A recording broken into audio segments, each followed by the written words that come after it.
UK. Glenys was born in Tasmania and has a degree in accounting, computer science and sociology. She is one of Australia's foremost clairvoyants and a medium. Glenys is also a counsellor, an ordained spiritual minister and a JP. Glenys founded the Queensland UFO Network in 1981 to provide support for the UFO abductees. Glenys recounts her own UFO experiences and alien encounters involving multiple witnesses. She reports her abduction experience, which unfolded through hypnotherapy, and discusses the responsibilities of the hypnotherapist. So over to Glenys. Good, thank you. So which one are you? Louise. Louise. There we are. Sorry, I was a bit Good, rushed this morning. Right, thank you, Louise. Good morning, everybody. It's an honour and pleasure to be here today. As you can see, I'm not quite with it this morning. I think I must have all this time travel. Anyway, what I'd like to discuss, there's quite a number of things I just wanted to touch on. Over the last 12 years, I've done a lot of travelling. I've lectured in quite a few different countries. But most of all, the experiences in that I've had in my life regarding what you call UFOs, or I call them identified flying objects. But one of the, my actual experiences started back in Tasmania as a little girl on my father's farm. And at that time, that was back in, I think it was about the late 1947, 48. And I used to always be my dad's shadow, because whenever he went out to milk the cows in the morning, I used to always be with him. And this particular morning, it was in winter, and after he'd finished milking our house cow, I was the one with the lantern, holding the lantern while he was ready to go down to breakfast. And we became very aware of this round-coloured, orangey-coloured object moving across the paddocks in the distance. And so I was aware that we had to stand very, very still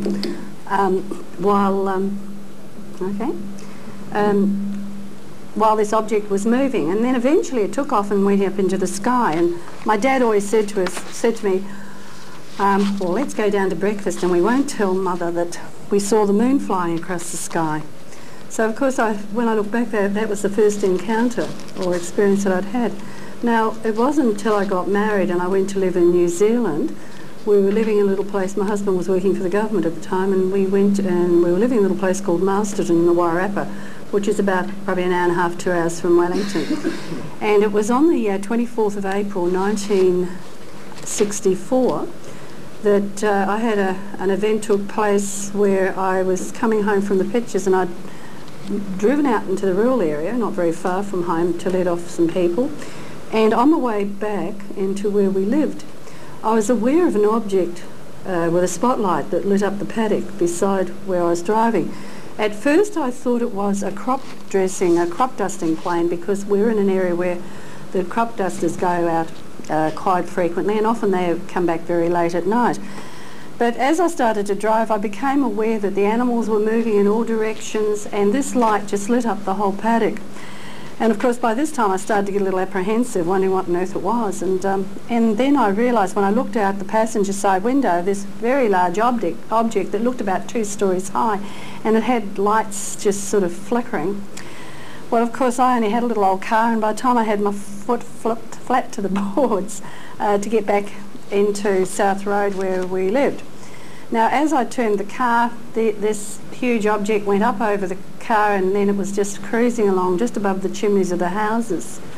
And by this time I was really scared, and I was so busy looking at this, and before I knew what had happened, I'd actually finished up on the footpath heading towards a power pole.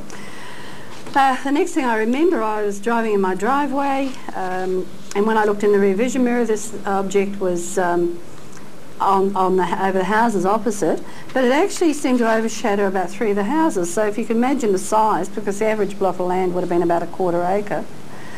And so by the time I got inside and woke my husband, and I opened the Venetian blinds, and it's still there, and I'm saying to him, quick, quick, I've been followed home by a UFO. Well, you can imagine his reaction. He looked at the clock and he said, "It's 20 to 12, where in the hell have you been?" And I said, "Well, you know, come and get out of bed and have a look." And when he did, he got out of bed and he actually saw it, and by this time it had taken off, and it went at such fast speed, and within minutes or seconds it was over the Tararua Ranges, which is a very large range of mountains from Wellington going up through the centre of the North Island. Now, the following morning it was on the news about this object that had been seen from Invercargill in the South Island to the very north of the North Island in Kaitaia, and it was between 9 o'clock and midnight that had been sighted by many, many people. So they were sort of asking people to come forward or any witnesses, but of course I didn't. Now, from then on, I had the most amazing experiences. Although I'd been very psychic and I was able to perceive things and see things that other people couldn't see all my life, I started to find that my psychic powers and my intuition just became accelerated, and I found I had a lot of trouble around electrical gadgets. I couldn't walk past a radio, I couldn't go near a television set because it would start rolling, the radio would go static. I couldn't touch anything because I'd get electric shocks. I went through quite a stressful situation there for a while, and even where I was working I'd have trouble because it was like I was picking up, all the radio waves were picking up people's thoughts. So, you know, this went on for quite a number of years, but the interesting thing about the whole scenario was that over the next probably about 10 years or more, I'd be woken up, I'd go to bed early and I'd be woken up, I'd get out of bed, and this would be probably around about after 11, between 11 and 11:30 at night.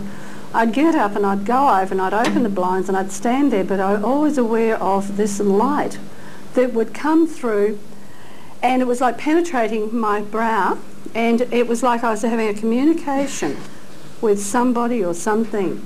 Now, that went on for a long time, and then I'd go back to bed and I'd look at the clock and it was always 2:20 in the morning. So, of course, this went on for a long time, but I also was given the message that not to sort of reveal what they told me, because later on in years I'd be revealing or working with people. And then so this went on, but anyway, in 1974 I was diagnosed with cancer of the larynx and lungs. And of course, like anyone that has had cancer, you go through all the trauma and drama, and you lose a lot of weight and you're very, very sick, and you go through the fear of anxiety of feeling that you're not going to be here to see your children grow up, because my little girl was only about 2 years of age at the time, and my other two children were around 14 and 12. But anyway, one night I went to bed, and I know on the Monday I was supposed to go into hospital. I was going to start radium treatment in Palmerston North, where they used to do a lot of work with cancer patients.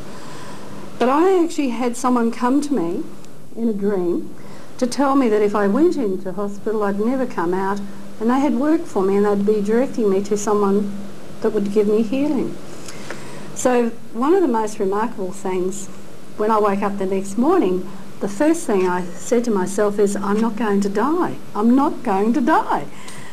And so it was like a revelation, but I got in the car and I took my mother-in-law with me, and I drove to a little place called Greytown. Now, I don't know whether you've ever had an experience of somebody who was driving your vehicle, but it was like a power that had taken over, and I had no idea where I was going, didn't know anything about this person, and I just drove, and I just seemed to intuitively know where I was going, and I finished up in the rural area and drove up this driveway, and it was quite remarkable because what had happened, the things that stick in your mind at the time, all I could remember very distinctly was the gravel under the tyres of the car. As I pulled up, and I went up to this old house, and it had an extension built on the side, knocked at the door, and this gentleman opened the door and he said, "Come in, I've been expecting you." So you can imagine how I felt. I thought, wow. So he said, "Come on in." Now, one of the things that I just want to mention, that for about 5-6 months I had no voice at all. I couldn't talk. And although my husband reckons I've made up for it since. But anyway, he told me to come into this room, and I suppose it would have been a room about half the size of this one. And when I walked in, it was the most remarkable experience, because it was like peace. I had this most inner peace, and I sat there, and the energy was just so beautiful and so peaceful, and I sat there, and this gentleman walked around. He ignored me, and he went around, and there was a lot of other people there. In fact, there was a married gentleman who was a member of Parliament from Otaki who was there. He had cancer, and there were a lot of other people. There was a lady who'd been taken out of hospital, and she was, you know, terminally ill, and there was another lady there who'd been deaf from when she was 8 years of age, I learned later. And he went around and he talked to them, and this lady that was deaf, he said to her, "How are you feeling, dear?" I always remember this because she was lying on a couch next to where I was sitting, and she said, "I'm feeling wonderful." And he said, "Have you got your hearing aids in?" And she said, "No, they're in my hand." And so she had, and she was 48, and for the last 40 years she'd been absolutely deaf and never heard anyone speak without the hearing aids. And but anyway, he came to me and he stood in front of me and he said, "No," he said, "the cancer's sort of travelled," and he said, "It's right through the lungs," and he said, "Looks like, you know, you've got some starting to get into the liver." And he went on talking, and he said, "You realise who sent you here, don't you?" And I looked at him and I thought, what does he mean? What does he know? And he said to me, "You've been in contact with what you call UFOs for many years." And of course I just sat back in the chair and I went all stiff, and I thought, oh my God, you know, how does he know this? And he said, "Look," he said, "you've been directed here," and he said, "you will be healed if you do exactly what you're told." And he said, "Now I know you're very sceptic and you're sort of not believing, but he said, when you leave here today, you will see 2 craft over this house." He said, "When you leave here, you'll see them." He said, "But this is where the healing's coming from, and you'll be helped." But he said, "You have to go across this Tasman. You will eventually go back across the Tasman, where you'll be doing a lot of work in teaching and healing, and get back into the healing work that, you know, that they've directed you to do."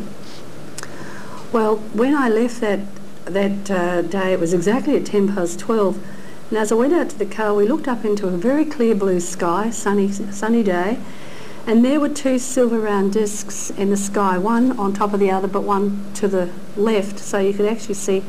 I would say there probably would have even been about half a mile or even less in the sky.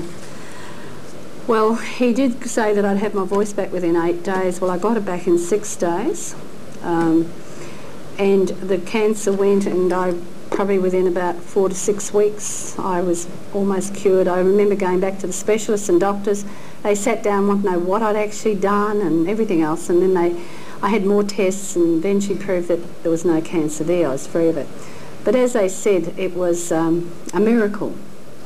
So that's where I left it. But look, from then on and through the 70s, we had a lot of sightings. We had, where we lived, I had a friend who was a helicopter pilot trainee, and she had asked me if I'd put up these helicopter pilots. Now, one of them, Alan, he was from Christchurch originally, but he worked for Air New Guinea. He'd been a pilot for 6 years, and he'd come over back to New Zealand because it was cheaper to get the helicopter licence. Now, I had 4 of these men, plus, because I had a very large house, I also had 4 helicopter pilot trainees and also 1 aircraft engineer staying with us. And many a nights we'd sit out on that back balcony and we would watch these craft flying across the sky and going into a larger, which I would assume would be a mother craft.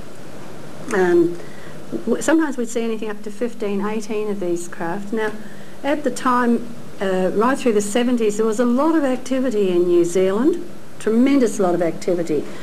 At one stage, it was reported in the paper by the Prime Minister, who was Prime Minister Muldoon, but I think we nicknamed him, he used to be called Piggy Muldoon. I can't remember what his Christian name was, but anyway, he came out and it was reported in the news that what people were actually seeing in New Zealand was a reflection of squid boats off the coast of New Zealand. So, you know, they're amazing spotlights when they're doing their fishing in the sky so much and not in the oceans. But what we also found that many a times out at a little place called Castle Point, it was a beach resort, and also at Riversdale, there'd be many times that people were swimming and these craft would come down into the sea, and then they would come out of the ocean and fly around. But look, they'd change their shape. Sometimes they'd be cigar shape, other times they'd be round disc shape. You know, there were so many so many sightings that I think people became a little bit blasé about them. So I'm just trying to go back and recollect on dates. On the I think it was around December of 1978, we had an interesting scenario occurred, and at the time I wasn't aware that the Air Force Base just out of Christchurch were on exercises one morning, early in the morning, about 4 o'clock. And prior to that, the radar in Christchurch, Nelson and in Wellington picked up unusual lights on their radar screens. There was a plane leaving Christchurch around about 4 for Auckland, and they were asked by one of the chaps in radar to check out some unusual lights that they kept picking up on their radar screens. Now, the Air Force, they went out and they were also aware of these lights down to very close to the coast on the top of the South Island, which they thought was rather unusual because it's very rocky, and thinking that these huge fishing boats were too close to the rocks. But then they saw them come up out of the rocks and from the sea and were in the sky.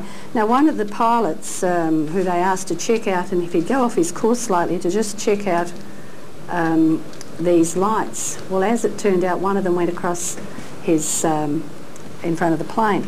So they reported back that, yes, they did see objects that were going exceptionally fast. Now, the interesting thing at the time, Quentin Fogarty was in Auckland. He'd flown over from Melbourne, and I don't know whether anyone remembers Quentin Fogarty, who was a journalist, and he was over there at the time. It was just about the time when Frederick Valentich disappeared over Bass Strait. Now, what had happened, my daughter was flying to Melbourne, and we had to get up very early in the morning to get her off because she had to leave at 8. So my husband was outside around about 4, just after 4, putting the suitcases in the car when he called me to come quickly. I went out and there's this huge ball of orange light just over our paddock, in the paddock behind our house, pulsating. It was there for some time. We watched it. I wanted to climb over the fence and walk towards it, but he decided it wasn't such a good idea. Eventually it seemed to move, but then it disappeared. It just went out completely. It was like an invisible shield. It moved along and then next thing it appeared again further away, and then all of a sudden it just took off like a flash of light and disappeared. Now, when we drove down, we left and we were driving down to Wellington, and as we got towards the Rimataka Hill, we also became aware of lights. Well, there were 2 lights, and then one disappeared, but one particular light just seemed to keep abreast with us until we reached the top of the summit of the hill, and then it disappeared. But at the time, I wasn't aware that there was also the activity was picked up by the Air Force and NAC, National Air Corporation, the New Zealand Airlines. And of course, the 2 of the pilots made a decision that they were going to keep this quiet and nothing was going to be said about it. So, you know, there's been quite a few scenarios. Now, the other interesting thing, on the New Year's Day of 1978, my husband and I went to a little place called Martinborough. We went down to see the Old Year Out and New Year In, and we stayed with friends in Grey Street in Martinborough. And we slept in their lounge, and early in the morning my little dog started barking and growling. He'd run to the door and he'd scratch, and he'd come back and he'd try to get under the couch. So I got up thinking he wanted to go outside, and as I opened the door I saw the most amazing sight. There, about 6 feet above the ground, was a silver round disc slowly moving along the street as though it was looking for somebody. Now, it was about the size of a large car, but at that stage I wasn't aware that 2 doors up Quentin Fogarty was staying in Martinborough at the same time. So I often think I'd love to have been able to contact him and say, were you aware that they must have been looking for you? So, you know, all these scenarios that went on in my life where I became very much aware, but at the same time, my powers, my intuition, my psychic powers became very enhanced. In 1979, we shifted back to Australia, where we settled in Brisbane. Now, from then on, I'd had a number of contacts And one of the main contacts in '94 was I started running meditation and healing, and I went back and did studies at university.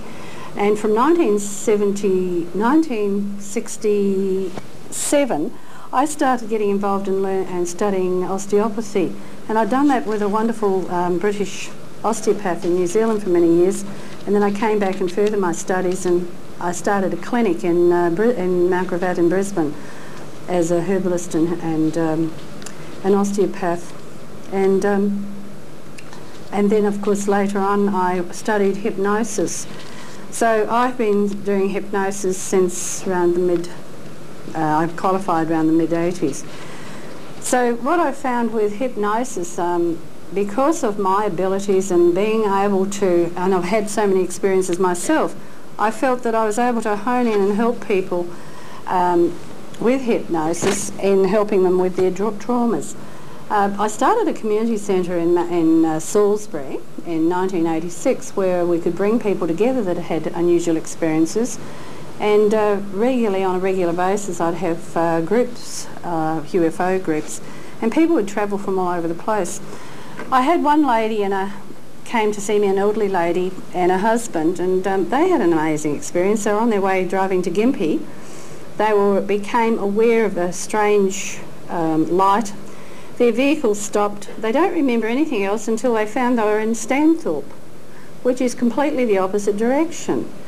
And of course she was just totally amazed at how could she possibly have been on the Bruce Highway heading towards Gympie, and several hours later she's finished up in Stanthorpe. Now these are just some of the stories I used to hear, and you'd think, well, you know, are these people having you on, or is this happening? Then when I was travelling, I was invited to go to the States to lecture, and I went to Hawaii. That was my first call. Now one of the interesting things, one of these entities that used to contact me, they told me that I'd be travelling to the States where I'd make contact with 3 very important people. And at the time I didn't know how I was going to get there because I didn't have the money, and I've never had any, really had any interest in going to the States. But anyway, money came and I went. I was invited to lecture, and on the morning I was supposed to fly to Houston, my plane was cancelled, and so I had to stay another night, and I was invited when I was doing a radio show on K108, and the announcer had invited me to a UFO meeting down at one of the libraries, but unfortunately I couldn't go because I was travelling to Houston in Texas. So as it turned out, I finished up going. Now when I was there, I walked in the door, and when I was talking to him I was aware of a gentleman watching me, and he came over and he introduced himself, and he told me who he was, and he said, you know, he said, I've lived on the island of Kauai. Now he was a Hawaiian, and actually it turned out he was a kahuna. He said, I've been living on the island of Kauai for the last 4 years. He said, I've never had any intentions of coming over here, but this morning around 9 I had a message from a Dromedina Rex from the Ashtar Command to say that I had to come to Oahu, to Honolulu, to meet this woman Mackie from Australia, and it was important that we made contact. Well, you can imagine my skin just stood on end. I thought, wow, this is happening. So I spent some time with him, and then I went off to Houston. Now I was lecturing down in Houston in one of these spiritual centres, and there were about 80 people there at the time. And after I'd finished talking, a lady got up and said to me, she gave me her name, some strange, unusual name. She was very small, very tiny and petite, with unusually red colour hair. And she got up and she said to me, this afternoon around 4 o'clock, she said, I was busy having a meditation, and she said, I had an entity by the name of Andromedina Rex from the Ashtar Command came to me and said, I had to come along here tonight to meet this woman Mackay from Australia because you're going to be able to tell me where the pyramids are in Gympie. And I thought, wow. So that was the second communication. And then the next one was, I was back in Honolulu and I was doing a talkback show on K108, and I had several people ring in. People used to ring in about, I used to do mediumship, and we'd talk about UFOs, and I'd encourage people to ring in and share their experiences. And this particular evening, a lady rang and spoke to me, and she had She actually managed a multi-billion-dollar cosmetic empire in New York, and she had a home on Maui, and she invited us over. She said, I'd like you to come over and stay with me. I'd like to meet you. And I said, well, as it turned out, within 2 days I was going to Maui. So I decided to go a day earlier. Now, in the meantime, the woman that I'd met in Houston in Texas, she gave me this phone number and she said, you must contact this man. This is your next contact. So I said, oh, okay. And it turned out he lived on Maui. So I thought, well, as I'm going over there, I'll give him a ring. And his name was Alf Loganero. Now, I didn't have a clue what he did or anything. So I thought, well, see, I'm going to Maui. I'll ring him and tell him I'm coming over and perhaps I could meet him. So as it turned out, he had an answering service, so I left a message to say who I was and I was coming over and if there was a possibility. And I'd given him this lady's Jackie Hill's number where I was staying. So when I got over there, she was so excited, the fact that she'd forgotten about me, you know, come along, come along. And then she said, look, I'm so excited. She said, I have this wonderful famous man coming tonight for dinner. She said, I've been living here for a number of years and I've been trying to, I've invited him so many times, but he just didn't seem to be interested in coming. She said, all of a sudden, he's rung me and said he'll be over here at 7 o'clock tonight. Well, this gentleman did arrive, and when she opened the door to greet him, he walked straight past her, he headed straight for me, put his arms around me, and he said, I'm your next contact. So it turned out his name was Andromedina Rex. He'd been in contact with Andromedina Rex. I've got to get this right because there were so many things happening to me around that time. And his name was Alf Loganero. Now, he was a famous artist and he was also a kahuna. And I didn't know this, and this lady was showing me these wonderful paintings on the wall that she'd paid thousands and thousands of dollars for.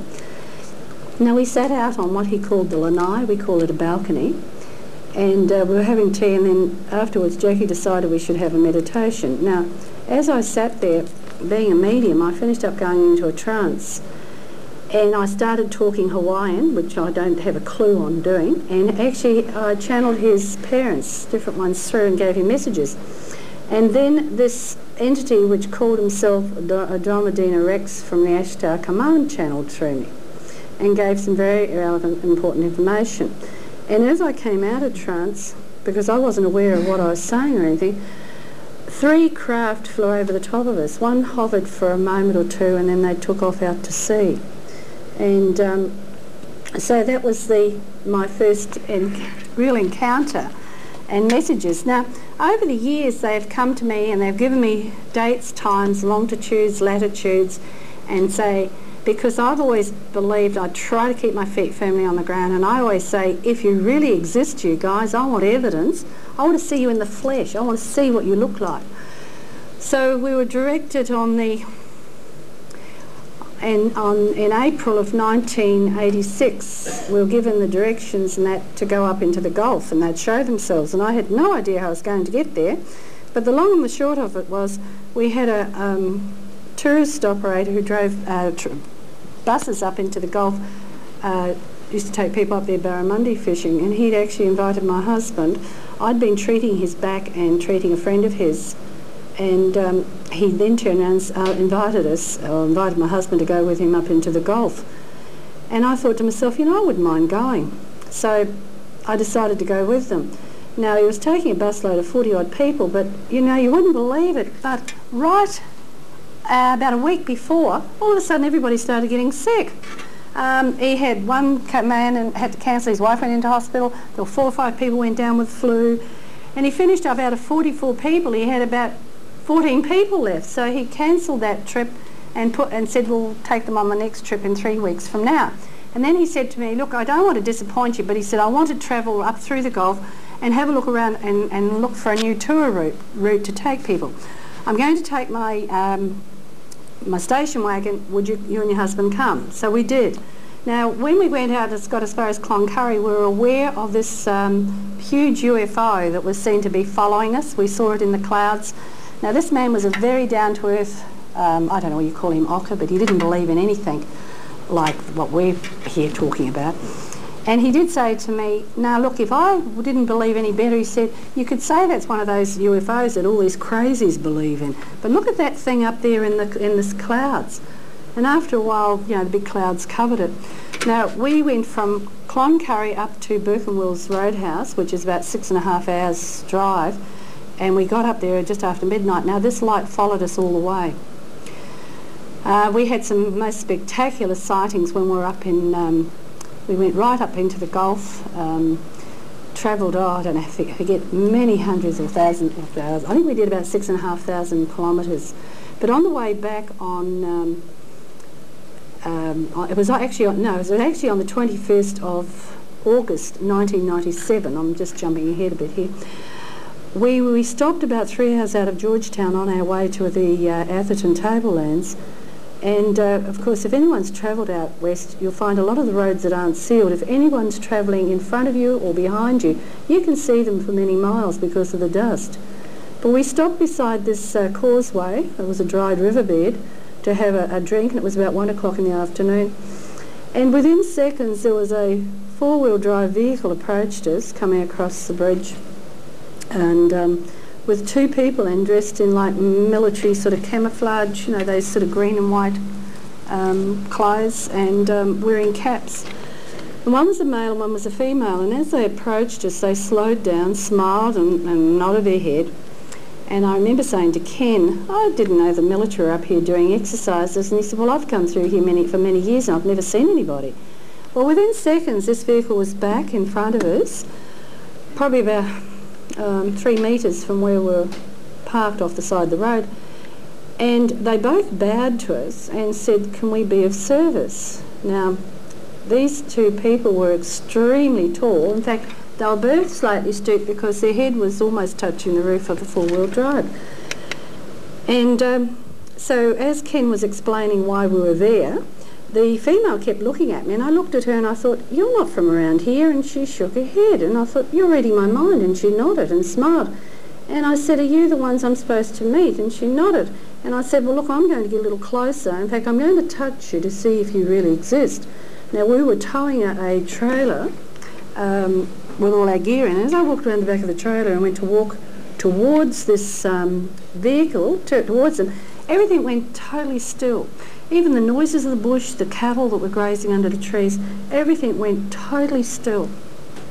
Next thing, we're getting in our car and we're following them. We came over a slight raise and everything was very flat. And next thing, they disappeared in front of us. They were gone. Now, the interesting thing about this four-wheel drive vehicle, it didn't make a noise. Did not make a noise. When we got into Atherton Tablelands, we found that we had lost 25 minutes in time. So I actually did get to look at them. Now, these people are just like us. They're very, very tall. Their skin is a lot paler, as though they've never been out into the sun. People have asked me, what did they look like? What were their hands and that like? But I didn't see them because I was attracted more to the eyes, to the face, and their hands and arms seemed to be hidden, you know, like you just didn't notice it. You're just looking at these people. They wore a cap, like a service cap, or one of those caps you wear when you go out in the sun. But it was interesting because I felt I'd seen them before. Now, going back a year earlier, I'd had a message one night that we had to go up. They gave me longitude, latitude, and when I got my map out, we found that it was Ayr in North Queensland. So we decided it was just around April. They said on the 13th of April they would show themselves, and they gave us the longitude, latitude. So there was 5 of us decided it was getting close to Easter, we'd take off up, and because I'd never been to Ayr. So we took off, and one of my friends, Laurel, that was with us, she'd never seen a UFO or anything like that. And when we pulled into Mackay, we went to go to get accommodation at a motel. My daughter came running in and said, quick, quick, Laurel wants you outside. And so when I went out, there's these 2 discs flying across, and they weren't very high in the sky, just these 2 lights. Now, they weren't planes. They accelerated and disappeared too quickly for that. So that was her first sighting. When we got up to Ayr, I made a contact with a friend up there, and I said to her, look, I've got a message to go out to a beach. And she said, okay, well, we'll go out after tea. So we went for a drive out to the beach. Now, there'd been a storm, and all the way out on the horizon was totally black, you know, from the storm. But as we stood there, there were these two lights that came through the clouds, and they sat there. So our logic and mind saying, well, look, it really can't be a star because the stars are behind the clouds. Anyway, eventually my daughter, she turned around and she said, she was standing some way away from us, and she said, look to the ground, not to the sky. And I turned around and looked at her. Now, she was about 12 and a half at the time, and she was surrounded in this brilliant blue light. It came out about 9-10 feet around. It was just absolutely brilliant light. Anyway, the following day we went to visit some herbalist out there that I'd had acquaintance with, and he offered to take us down to Home Hill to have a look at one of these rock shops, crystal shops. And now the message I'd got previously, I was told, I gave the longitude and latitude, and they said Jasonville, etc., etc., and I just assumed that Jason was the name of a person that I had to contact. He took me down to Home Hill, we went for a drive, and then he said, I'll take you round to Friends for afternoon tea. Now we drove along this drive between all this high sugar cane where it was growing, and as we got to an T intersection, he stopped to tell me that this was where his wife Marge went to school. It was a very old school. And I said, what's the name of this place? And he said, Jasonville. And I said, well, look, there's a mountain that I have to go up, but I can't find it round Brisbane. I said, I know I have to go up this mountain. And he just ignored me, because here I'm dealing with two lovely, beautiful people, but they were very strict Baptists, and they didn't believe in any of this sort of thing. And I was also very cautious on telling him too much.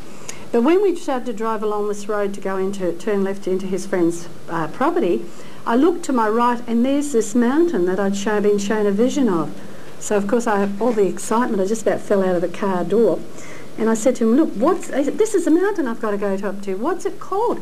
And he said, oh, that's Mount Inkerman. And I said, look, I have to get to the top of it. And he said, well, look, you're going to have a hard job, because the only way you're going to get up there if you have a four-wheel drive vehicle. Telstra's tar sealed it half the way, and it's got the big radar on top. And I said, well, it's important we go there. And he said, well, look, if you like to leave it till tomorrow night, he said, I'll be able to take you up there in my four-wheel drive. Which he did, and he took us up there that night. We got up there, we had a 360-degree view of the whole of the area. Now, they told me at 5 to 9 on that 13th they'd be showing themselves. Now, my friend said, oh, listen, let's have a meditation. We'll sit down here and do some relaxation. Well, our friend, he leaned against the railing. There was a railing and a platform up the top, a lookout. He was very embarrassed, so he just leaned back, and us crazy sat there and did a meditation. And all of a sudden, this friend of mine from, who unfortunately since passed on through cancer, she pointed to the sky and she said, if you look in that direction, you'll see three of us. And just as she said that, we'd actually seen lights earlier on down among the sugarcane, which we assumed must be lights. They were growing things there. Next thing, these lights came up out of the sugarcane. They came quickly towards us, and as they went over our heads, they went from a huge bright light to a small light, and they were just surrounded in this blue radiant light. Now, three came up, and then there was another three. Altogether, there were six that flew over the top of us, and on our way down afterwards, my husband said, I wonder if there's any more of them around. And as we went to drive down the hill, another one just came up in front of us and flew over the top of us. Now, the interesting scenario of all this was the following night we went round to this friend's place, and we decided to have a meditation. And what happened was, we had this entity come through, and this, I'd never heard of him before, and he said his name was Adromedine Rex from the Ashtar Command. And he told me that what they'd actually done, they hadn't actually come into our atmosphere, they were holograms. They were projecting this light. They were projecting it. And they were telling us that, you know, they have so many powers, what they can do. So that was just another area of, I probably could go on and tell you heaps more, but I don't have all that much time. I think time's running out. But I'd just like to mention that in my work that I do, I was directed 3 years ago. I was told that I'd have to put on a conference to bring people together, because it was important for Australia to have all these people come from overseas. So I set about on my journey with lecturing and visiting other conferences in the States and other places to bring a lot of these people together. Now, I'll just put, I just wanted to quickly show you if I can, some clouds. I've recently come back. I was over lecturing and representing Australia at a World Congress in Brazil in December. And when I was staying in Santiago, I managed to get some photos of what Bob Dean calls lenticular clouds. Now I'll just put them up on the board. First of all, I'd like to show you, this is taken from the window of my friend Dr. Mario Giraldo. This is the Andes. I think I might have it round the wrong way actually. This is the Andes from where we were staying. It's absolutely magnificent. Now, this particular morning, I got up to go out to do some filming and appeared over the mountains. Hang on, where have I got it? Right. Wait a minute, I think I know whether I've got the right one here. Yes, these cloud formations appeared. Now, they stayed there for about 3.5 to 4 hours. And they were just there. Now, at one stage there wasn't a cloud or nothing else in the sky.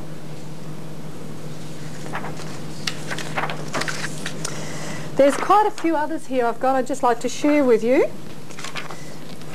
These are cloud formations. So this one here was very interesting because this was taken by a photographer. They call them lenticular clouds. This is another one. Now I might have these around the wrong way. Forgive me if I have. These were taken over in the States. I think there's another lot. It's amazing, these clouds, the formation that they show. This is some more. I'm not sure whether I've got that upside down or not, but the scenery is absolutely magnificent. This is another one.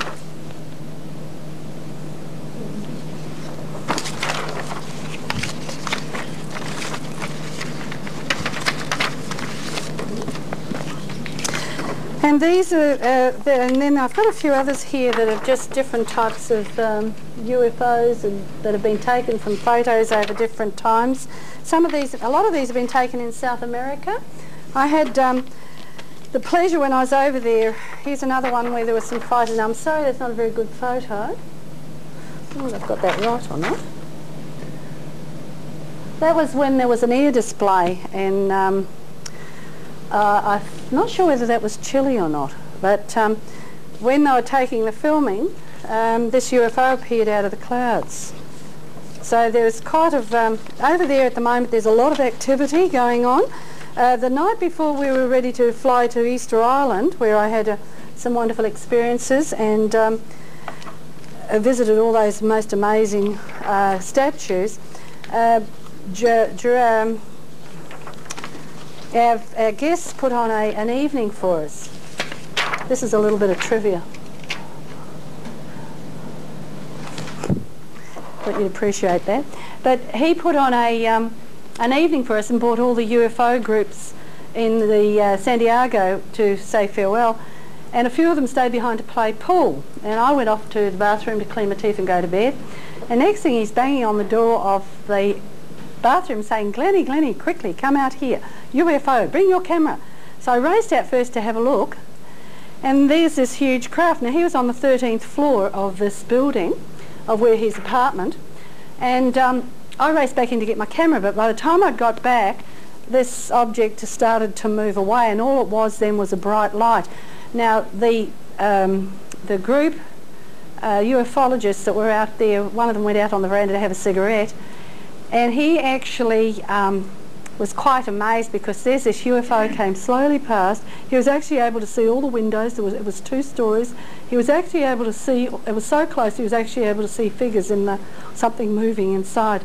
And Mario is a psychiatrist, and he is a psychiatrist for the Air Force. And you'll find that in Santiago and Chile, they seem to be working with them now and giving a lot of information out. But he hadn't actually seen anything as close up as that. So he was actually over the moon about seeing this UFO so close up. And it was just going very, very slowly across Santiago. And unfortunately, by the time I got my video set up on that, the light was too far away, because then it started to move off very, very quickly. So in Brasilia there, when I was over there for the conference, I happened to take some photos. I won't have time now to show them, but if anyone wants to have a look at them after, they're very welcome. We went to a place called the Valley of the Moon, where there's a lot of mediums, about 200 of them sit to make communication with alien friends. And they reckon that these craft come in and out. So I organised some of the speakers that came with me that were there at the conference. I think there was Graham Birdsall, and Colin Andrews and his wife. There were quite a few others from different parts, Italy, Argentina and that. I took a busload of them down to this place. And there was some very unusual people there, and we were very... Oh, and the other chap was Barry Shamish. And we took him into this place and talked to these through our interpreter with these people who are very, very spiritual. But anyway, one of the things, the following day, they turned up at the Legion of Goodwill where the conference was being held. There was a lady there that I was quite convinced she definitely wasn't human by any means, and I thought to myself, I'm going to take her photo. And she was sitting in front of me, and she turned around and stood up, and she looked straight at me, and telepathically she said to me, it won't come out. So she walked off with the gentleman that was with her, and went down towards the stage to have a look at some of the papers from one of the speakers. So I followed them down and took 2 photos. Now, as I took a photo, she dropped this blonde hair.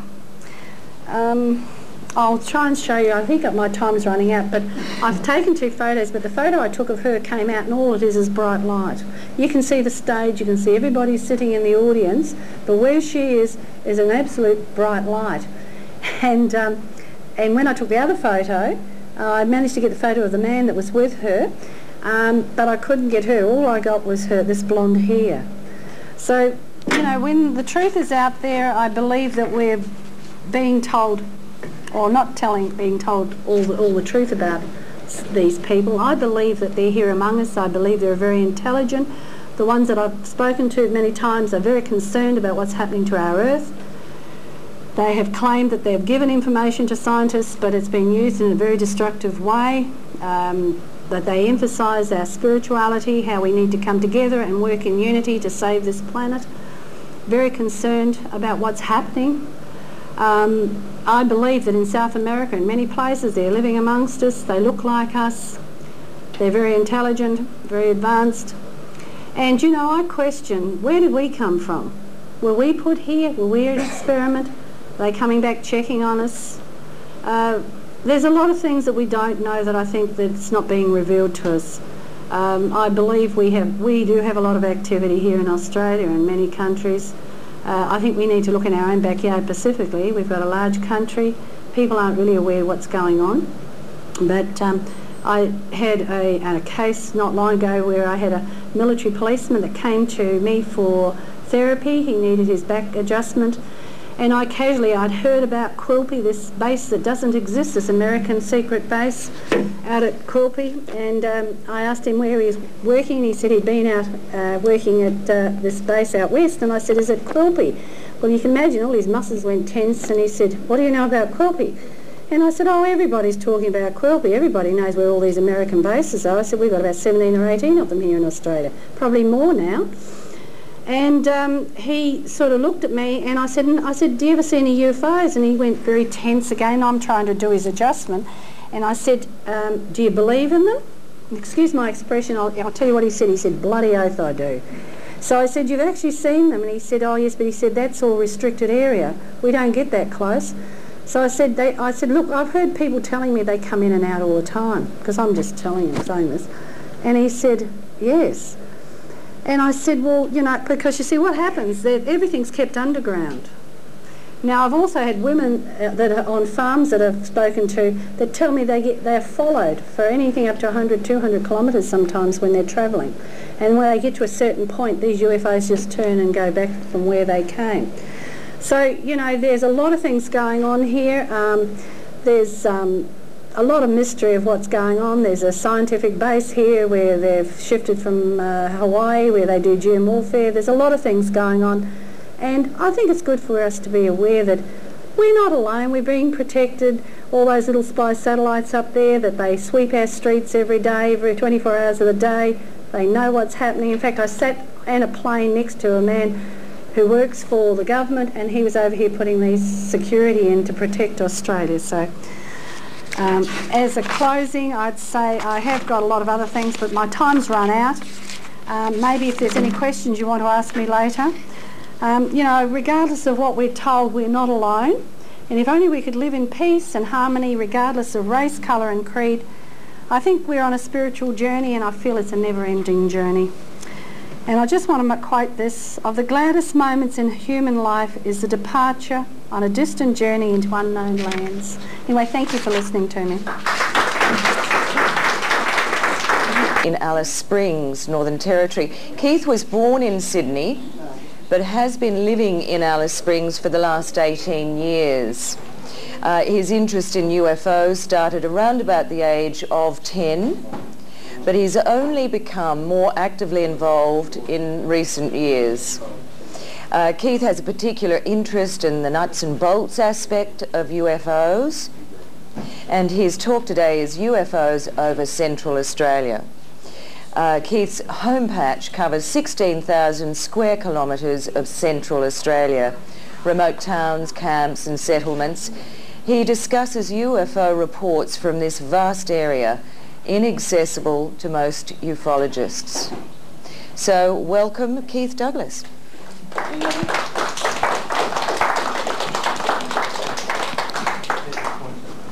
I'm new to this. There you go. Yeah, I'm from Alice Springs, originally from Sydney. I've been in Alice Springs for 20 years. I came across UFOs when I was 10 years old, and ever since I've been a keen interest. Just more or less the area of Alice Springs is a bit big.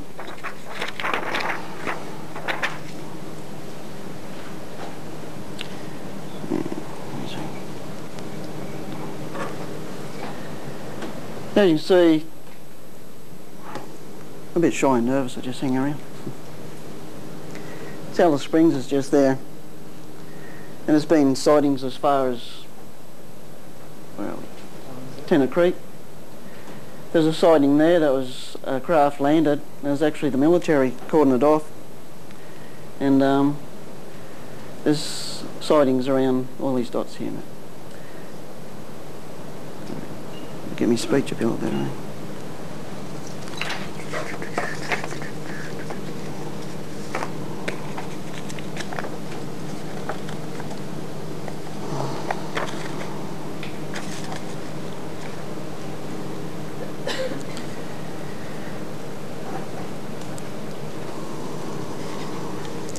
There's been stories of blue discs and orange lights and white lights, grey objects, some information, and this year's 98, 97's been a very good year.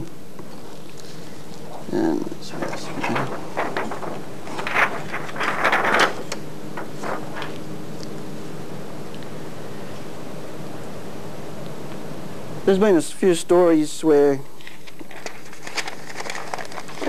like,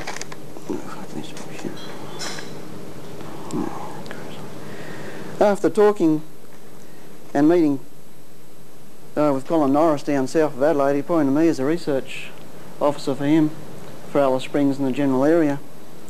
So I decided to do that. I've only been doing this for about 12 months, although I've been interested for years. And previously, 96, 97, I heard of a landing spot near Alice Springs, and on chasing this landing spot I come across a lot of stories, and this is what I'm doing here now. It goes far back as, where are we? Show you where Pine Gap is.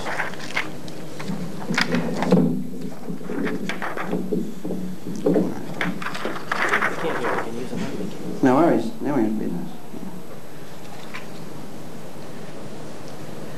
Yeah, Pine Gap is just over here, and from this area to about up in Alice Springs is 15 kilometres, and down this area here is what you suppose you could call a corridor of UFOs. Back in, let's stick to my notes a bit better. After much chasing, it's still a bit inaccessible. I got within a few kilometres of this landing spot, which is out west a bit more. And, yeah, sure, I got it. Yeah. I'll start back 18 years ago. Mount Davies, there was a gentleman out there.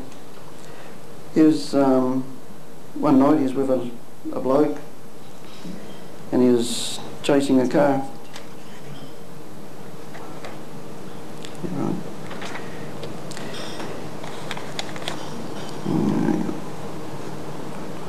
It's all sorted out.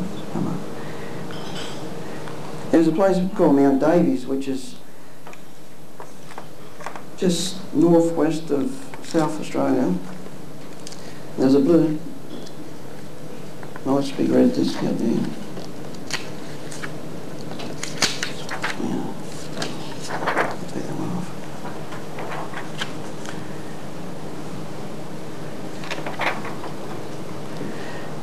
I was out at Mount Davies, which is just north-south of South Australia, and this is a large mountain area here called Colca, Mount Davies, Pitlojarra, the Aboriginal settlement. And one nice quiet night, there was a big red disc went from one side of the mountain to the other side, which then lowered itself down to the Aboriginal camp and lit up the area red. Well, the local people down there say that happens all the time, and they know where they come from. There's rock down there. There's a few sightings down there quite often enough. No, sure I might. Thanks.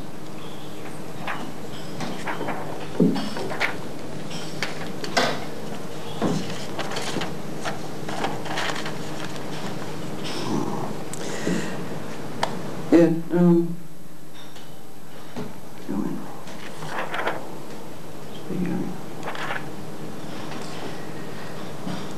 10 years ago there was two gentlemen chasing a car, and in their pursuit at about 11 o'clock at night, because they were chasing a bit of a criminal, they noticed on the right hand side of them there's a craft following them just above the treetops, about 70 metres out. As they drove along, the object went ahead. When further along the road, the object was hovering above the road ahead of them. It moved off again. Next time they saw it, it had landed on the sandhill. The two men drove within 50 metres of it. They noticed windows and general appearance. It was not from here.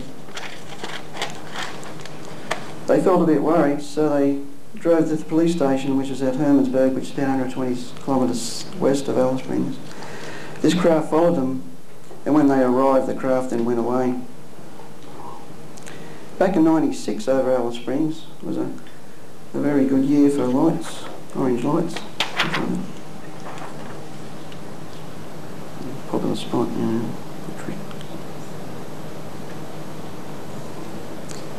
As you see, in '96, from about July to November for about 2.5 months, there's every 2 to 3 nights there's orange lights seen over going from east to west, and in formations of anything from 1 to circles of lights, 2 rows of lights forming 1 row of lights, and generally going in this direction. After about 2 months, Pine Gap opened their mouth and said something like they don't know nothing about the lights and things like that. And I know 2 policemen who caught a guy letting off these heat bead bags. Now the joke is that the lights were directly over the hills. This gentleman was letting the heat bead bags off here. It was nowhere near the hills. It's about 5k. And the heat bead bags would not form the configuration of things that happened at the time. They went on for 2.5 months and abruptly finished.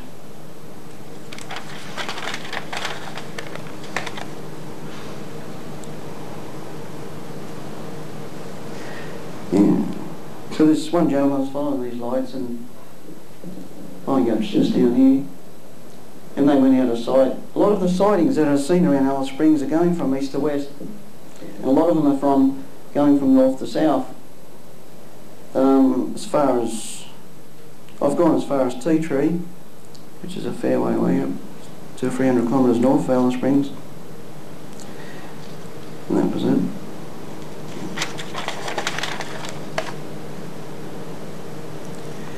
Yeah. The two policemen that acquired this gentleman that was letting off these heat bags, they assume and come to the assumption that the gentleman was actually a setup to make the thing look like a hoax in the first place. That Pine Gap wouldn't open their mouth because everyone was hush-hush all the time about these sort of things. And so it seemed strange all along. I'll get another one now. This is, come on.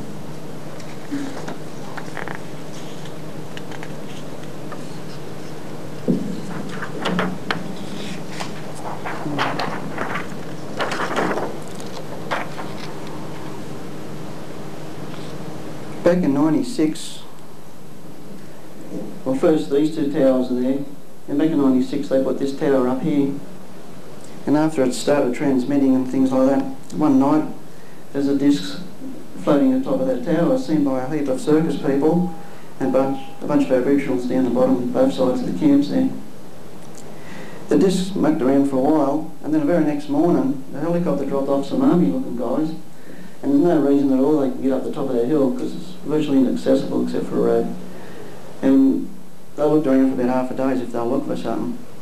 Well, this sort of went into my little mind, and after reading a few stories and that, which I'll come across later, I come to a rough assumption of why they're chasing these things after they've been or landed. Yeah. Anyway.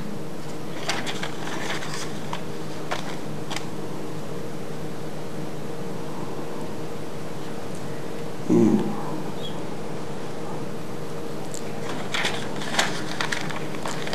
Back in '97, there's evidently an abduction. Should I come across?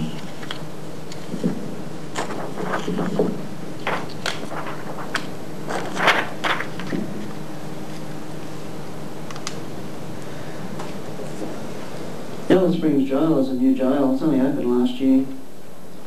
And there's a gentleman going to work one night, and he sort of lost 20 minutes. And so he woke up in his car and had a blood nose and marks on his body and stuff like that. So he went to doctors and they can explain it, so he went to Adelaide and he's a bit worried about going back now. So he's not come back to Alice. I've heard of another story where there's a young girl was found, or she found herself a few km out of Alice Springs, and she looked like she was bashed around a little bit. I think it's more or less wandering through the bush. She was probably another abduction. She's disappeared, that particular one.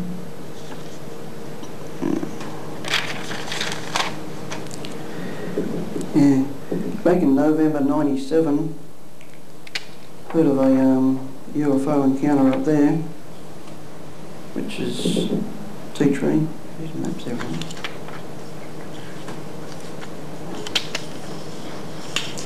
Just north of Alice Springs, about 200 or 300 kilometres away. There's a girl, Aboriginal people. See, out in the country out there, a lot of Aboriginal sightings and stuff, so it's more or less most of it's Aboriginal. And a lot of stories I have and stuff like that is mainly from the Aboriginals. And I'm lucky enough to be in well enough with them, they tell me these things. But evidently, north of Tea Tree, there's a car full of Aboriginal girls and boys doing their thing on one night, and they saw a disc hovering above the road. It looked like a Christmas tree, they said, and disco lights. So they got a bit worried, turned around and went back. And then it headed south towards Alice Springs, like a lot of these things are. Everything's hanging around Alice Springs. It's all these things are on the increase. There's a place. Oh, 6 minutes.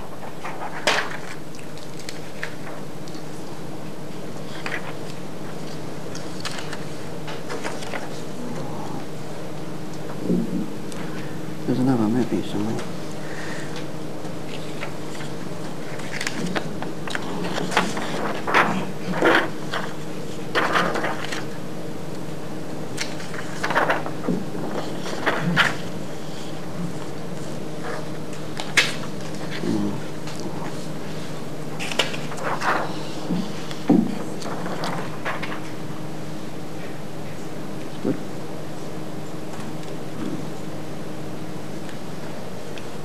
You've got a place down at just south of Alice Springs, southwest. There's a few lights seen here. Just here is a place called Santa Teresa, which is southwest, about 120 kilometres southwest. It's often seen these bright fluoro lights, which are evidently vertical, not horizontal. They're always travelling back and forth this direction. There's another source here where a bloke saw these. There's a lot of these silver lights seen up in the sky, mainly in triangular formations. And that'll be up there later. And these blokes saw these bright stars in the sky, and they went out one by one. Then this bright light came close to them, big silver light, and their radio wouldn't work, and until the light went past. These two blokes are policemen, so they,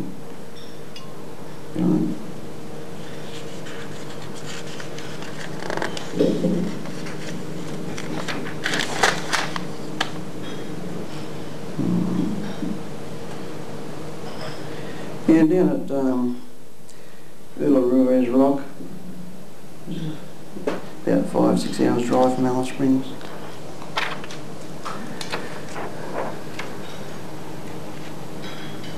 There's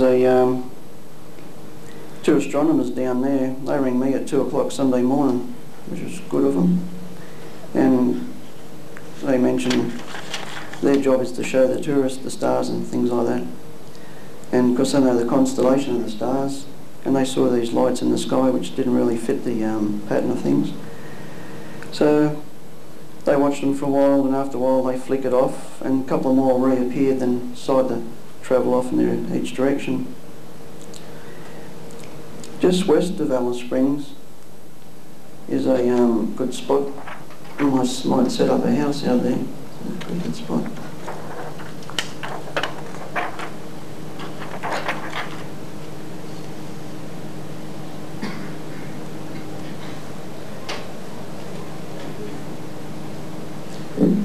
This one's looking towards Alice Springs. Alice Springs is just behind this mountain here. That's generally the corridor. So as you see the countryside, there's nothing really flash about it. And so these guys who are floating around amongst us are not really sightseeing. There's a bit of Alice Springs up there, the township, and that's the Santa Teresa one.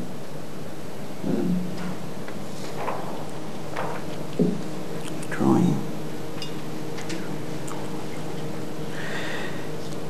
Just west of Alice Springs is a place called Honeymoon Gap.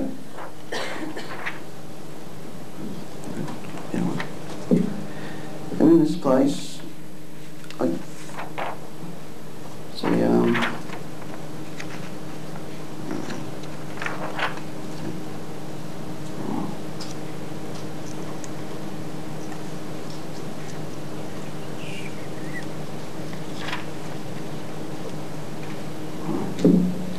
this is Honeymoon Gap here.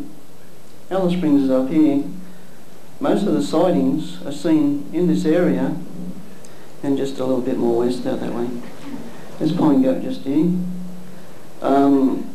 Personally, I'm not that interested in Pine Gap because back in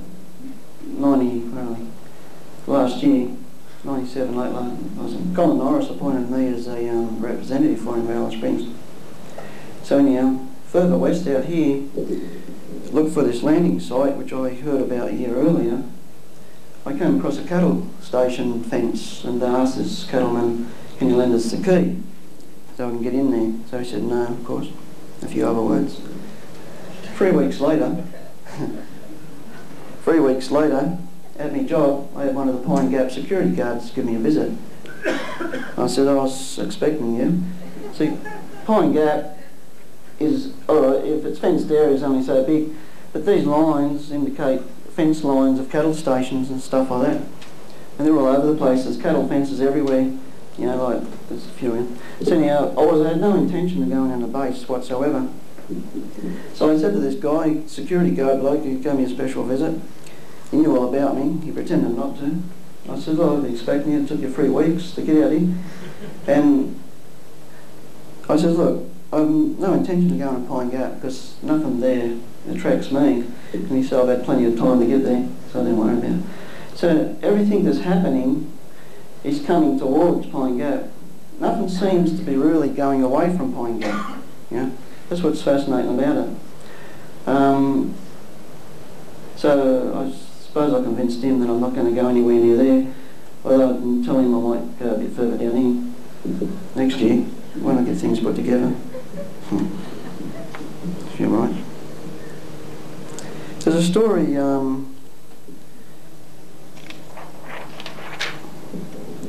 This lady here. I just. Sure, mate. I get a box of evidence as soon as I find out what's going on. I just drew a bit of a graphic thing here, but that's more or less the size of the thing this lady saw. This is at Honeymoon Gap, just south of Alice Springs, southwest. And there's Honeymoon Gap there, I just drew that, a bit of artistic stuff. This Aboriginal lady, in her area, she often hears these rumbling noises on the ground, under the ground, because we're not in an earthquake zone. She often, the dogs go berserk because there's Aboriginal dogs. They all go berserk. So that's sort of, they only bark if there's tourists and people coming on their property.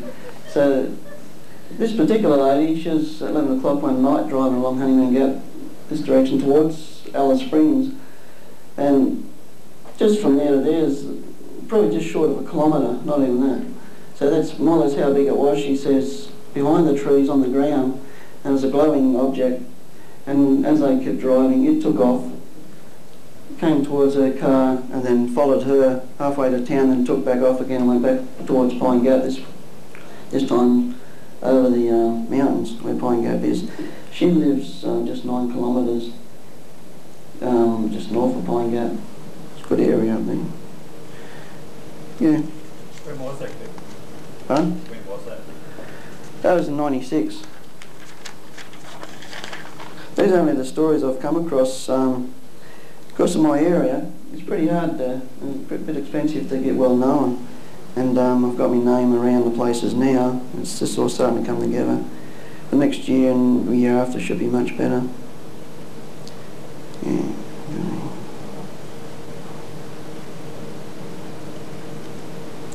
This same lady, where's the house? This is at a house this time. She's given me, this is Channel 9 mob, they come and interviewed us about the area. I'll be on TV next year sometime. I didn't bother with pictures of Pine Gap too much because they more or less, you don't see any, there's balls and stuff like that, you know. I prefer nitty-gritty than theories and stuff like that, and that's what I'm here for. Eventually get a box of evidence, don't worry about that. And this particular lady, she heard the dogs barking and carrying on. And she went outside and saw some orange lights in the sky, and they were coming towards her. And by this time there's half a dozen people watching these lights coming towards her. And then they went down behind the hills and then back towards Pine Gap again. These orange lights evidently weren't very big, about as big as footballs, she reckons. So there's a lot of sightings of all sorts of things out towards west of Alice Springs. There's a place called Standing Chasm, just west of Alice Springs again. You got Simpson's Gap. This Aboriginal lady lives about there, and that's Hermansburg out this way, where the blokes were followed by the craft. And just here is Stanley Chasm. There's stories of, because like I said, a lot of stories I've come across was chasing a landing spot, which I've come within a few kilometres of. It's more or less inaccessible. That's why I'm going to take a plane flight and take some photos and that later. I've got a suspicion there's a lot of landing marks and that behind the mountain range this side, because Pine Gap seems to have the whole area covered. There's rumours that Pine Gap has the rights of 30 kilometres around its base. They got keys out here and everything, nearly every gate in the area. They won't know like that. So anyhow, everything happens around this area. There's, where are we? A place just here called Jindalee. it's a transmission base. It's on the map. But just up here, there's a place, another Jindalee, similar thing. It's a reception thing. It's not even on the maps. The policeman told me about that one. Anyhow, as you see, there seems to be like a corridor of these things. I don't really hear of any stories outside this area. Tennant Creek's a bit far to go. That's about 1,000 kilometres. I don't know why we're going that far. You got Wycliffe Well just up here. That seems to be a popular area. There's a lot of stories where the Pine Gap mob, for a bit of a break, they go up to Wycliffe Well and watch the lights. And the orange lights, mainly in that area, just northwest, evidently. That's my next episode when I leave here.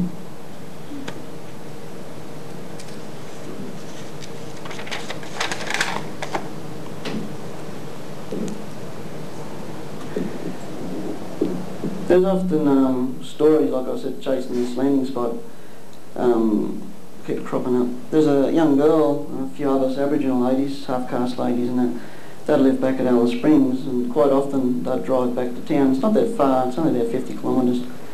And they'd often see discs above the treetops. Treetops not much higher than this roof, often going from north to south again. And it gets to the stage that all the Aboriginals just think they're just, oh, there they are again. They've been in the system for years. I used to work down at Mount Davies, Colca, just the other side of Ayers Rock, and I was only there for 5 months, got on well with the elderlies, and I said where they come from. They said that they could come from the stars. Is it like an everyday event? That was right. Excuse me, Keith. Yeah, mate. Does that predate Pine Gap? Is that what you're saying? The local Aboriginal legends or the activity in the area, does that predate Pine Gap? Yeah, it goes back years. Pine Gap's only been there for a while, 20, 30 years. It's going back hundreds of years. You're right. So it's reasonably slow country out there.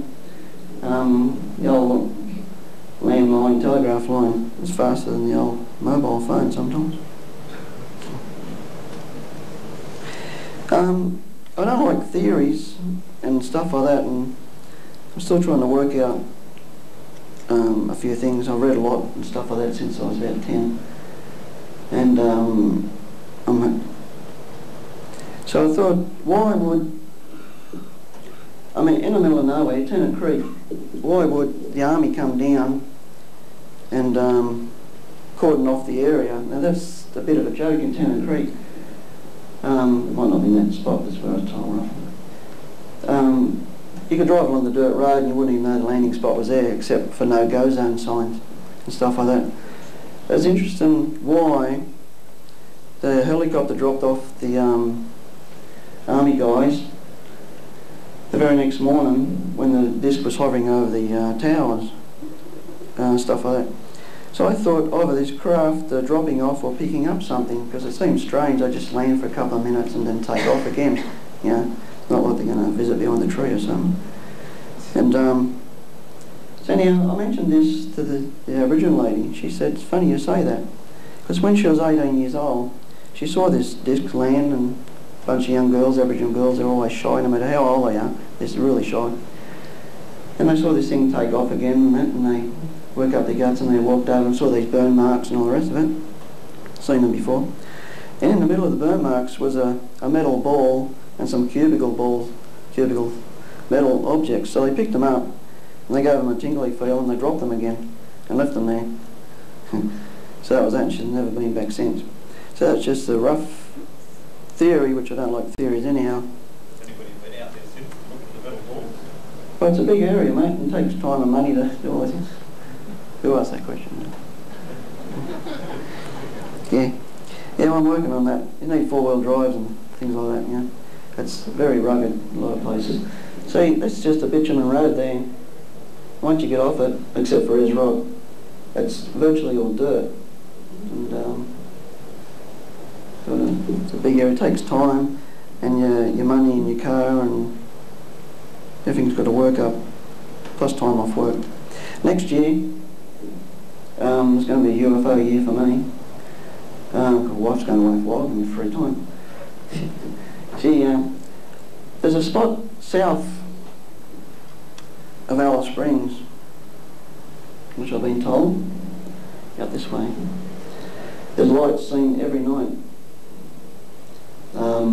So as you see, it's still in that area. I'm going to go down there and camp down there and do a few camp spots up there at Wycliffe Well and get some hard evidence. So I'm amazed at people, you know, they just say, oh, they see the lights and they don't bother driving along to see if they can get underneath them.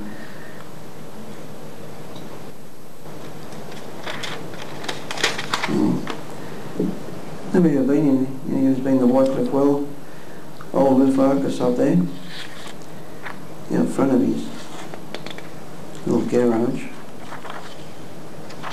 Good stuff there.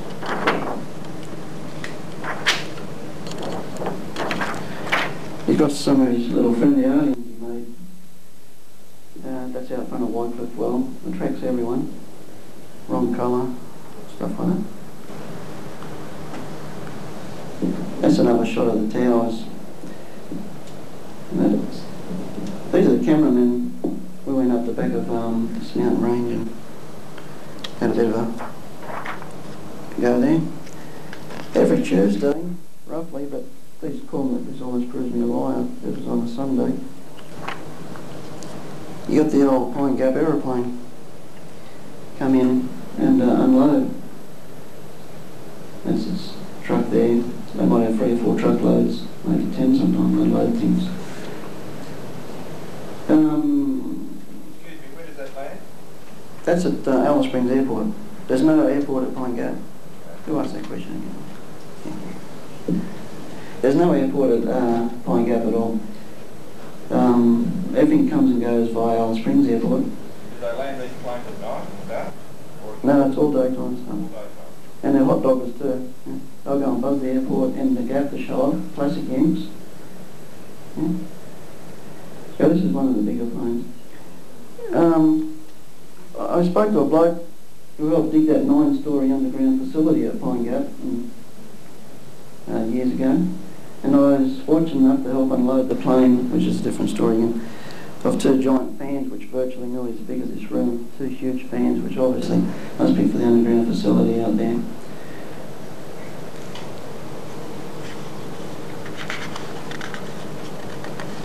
Because of the size of the area up there, you're running from one end to the other.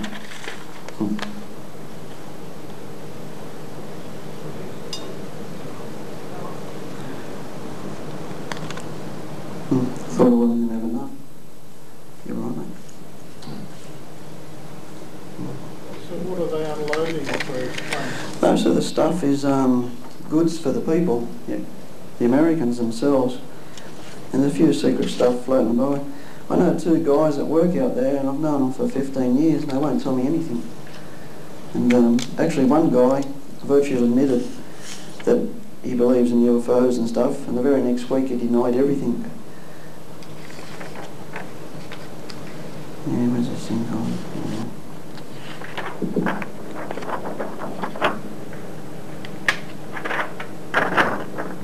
I was unnervous now, so it's alright. I didn't get a chance to, but up at near Tanner Creek there's a, I talked to a bloke who knows the area well, and he drew these drawings of a UFO, and these stickmen, the Aboriginals have got those carvings and drawings and that up there, evidently all around the outback. He often sees lights and all colour lights, because the Aboriginals sleep outside most of the time, you see. We sleep inside with air conditioning going, they'll sleep outside of the house with the dogs. And that's where they see everything, and busy drinking and have a good time. And they see all these things every night. An average of one every like 2 or 3 weeks, there's always lights going over Alice Springs. And being a family man and that, I don't see half this stuff, you wouldn't think so. But then you get more evidence next year.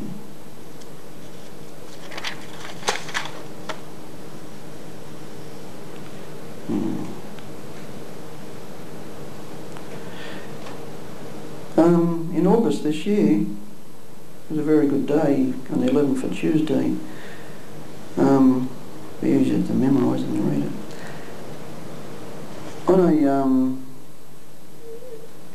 there's 3 objects seen August just gone.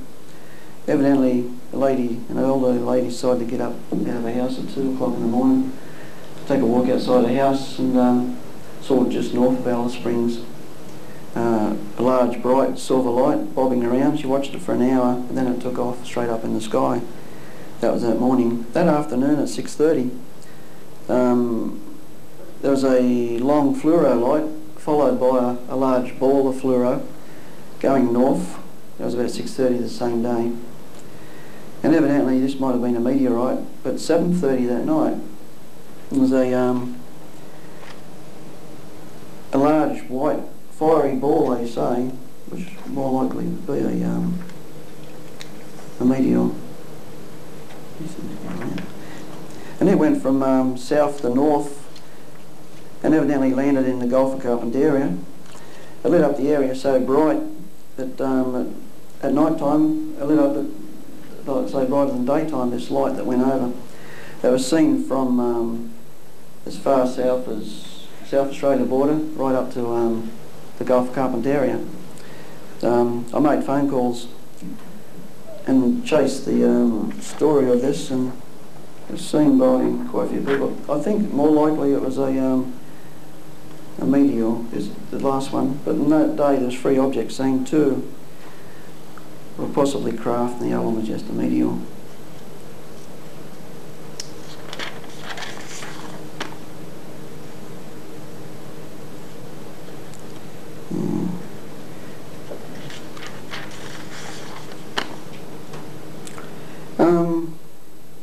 I was packing my bag to come here last Sunday and get another phone call.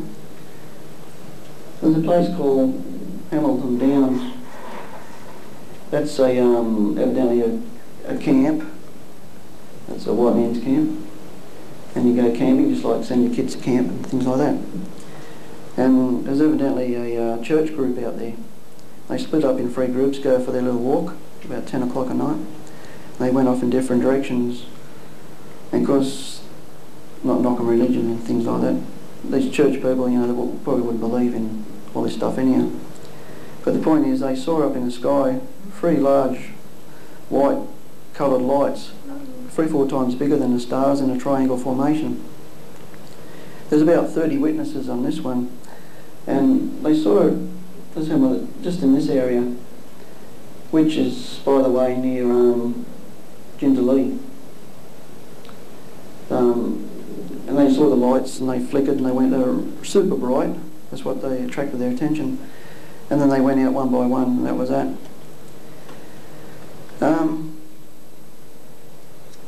There's evidently 3 sorts of craft that are buzzing around this area.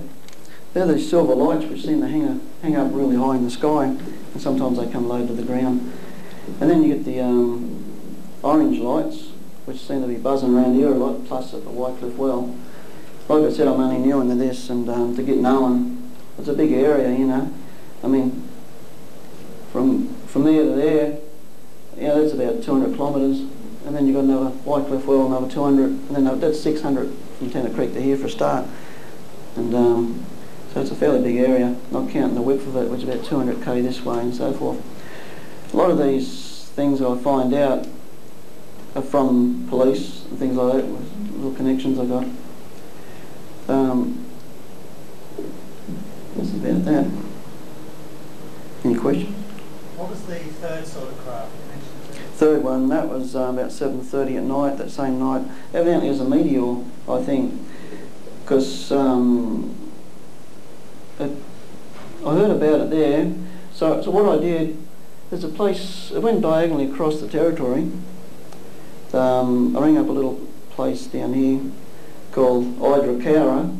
It's a cattle station. It took 15 minutes to get that phone number. And then a bloke was in Tennant Creek, he saw it at this angle coming down about 15 degrees, and then just continued over Avon Downs, which is close to Carpentaria, still in Northern Territory. And they all said it went from a fiery ball to a white ball, and some said it had a tail, some said it didn't. Yeah. No, but lit up the area brighter than daytime, I reckon. That's what attracted their attention. That was it. You also said there were 3 kinds of objects.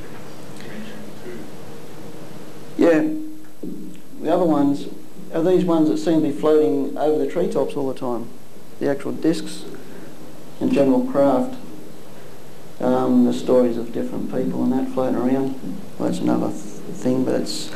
Personally, I'm not each their own, but generally when I get the things pieced together, I intend on getting some hard evidence because it's a good area for it and it's on the increase. And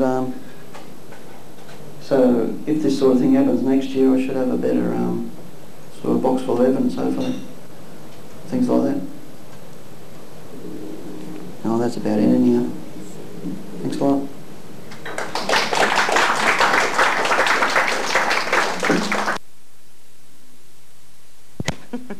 Brian began his UFO investigations in New Zealand, helping his parents with their UFO organisation in the 50s.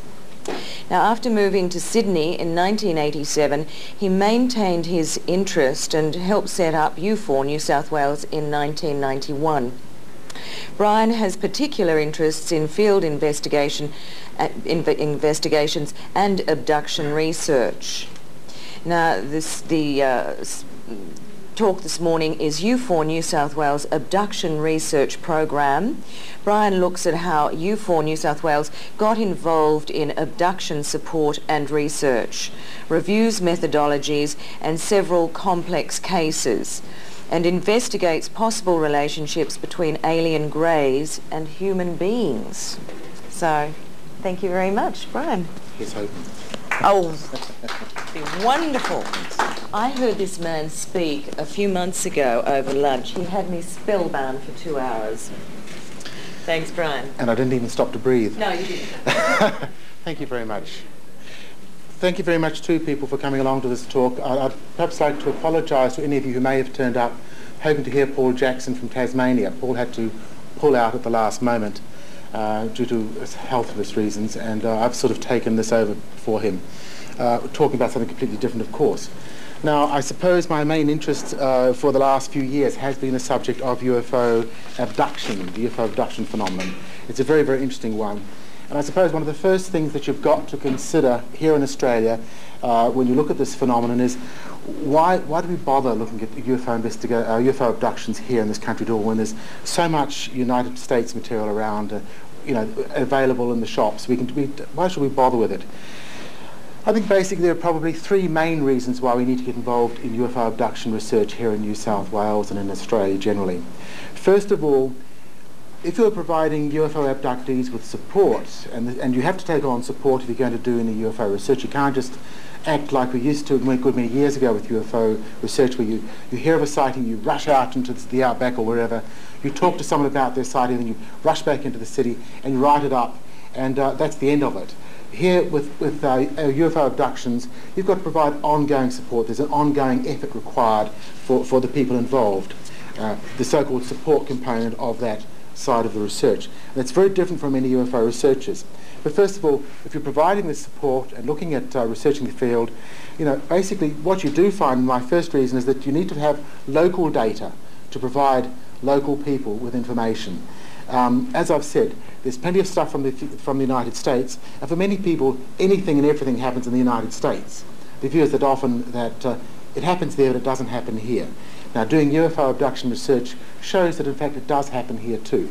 And it's very important to give people that kind of background to sort of tie them into what's going on locally and to tell them sort of what is actually happening here to their fellow country people, just someone living a few miles away, not just a question of someone living a long way overseas. The second reason why we also need to have UFO research, as far as I'm concerned, is we need to verify the United States material. There's a lot of it. There's a lot of different points of view. Some of it's very contradictory. And what we do in Australia can have a very real effect on how that subject is progressed. For example, when you're dealing with people under very extreme circumstances, and a lot of people who are being abducted are under very extreme circumstances, they sort of have to generate a lot from within themselves in terms of their own personal resources to keep themselves going. It's a very challenging environment for them in many cases, for some part of their life anyway. And you need to be aware, for example, that when they're starting to develop those internal resources, They often sort of generate answers or replies or whole sort of methods or ways of looking at the phenomenon and themselves and the world that really rely on cultural differences. And although the United States and Australia are very similar, there are in fact important cultural differences, important religious differences, for example, important social value differences. And you often find that you can actually pick the differences in the flavour, as it were, of a local UFO abduction as opposed to an American UFO abduction.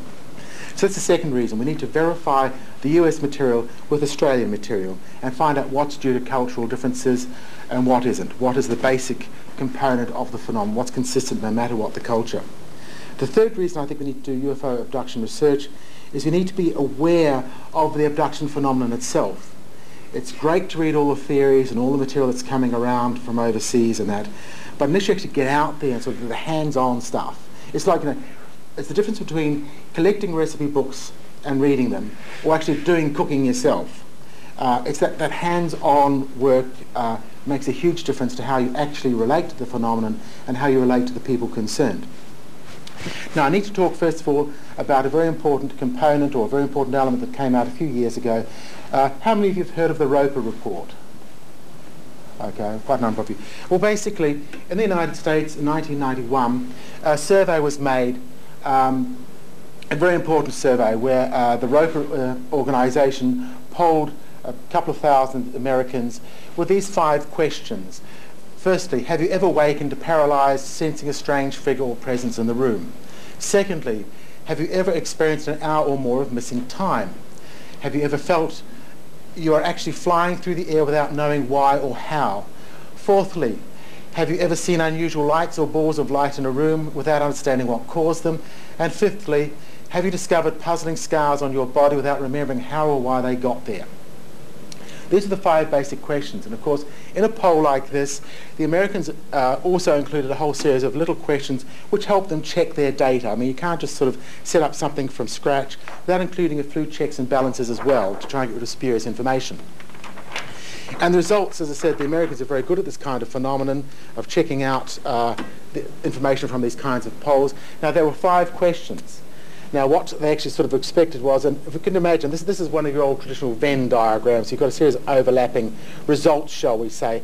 Imagine this is, and I'm just going to do this, imagine say for 3 questions. If you've got, say, 3 circles like intersecting circles, where they overlap sort of depends on so where people say answer 2 or more questions with a yes result. And by looking at the numbers here, you can actually get an idea, provide other checks on the sort of distribution you get. So there's an mathematical way of internally validating the data that you get. Now, in fact, with this particular survey, we had 5 basic questions with checks and balances. We had 5 of these circles intersecting. Each of the circles, as it were, had a total expected return of about 1 to 2%, which is not a lot at all. So it meant that we had all 5 circles in the centre overlapping.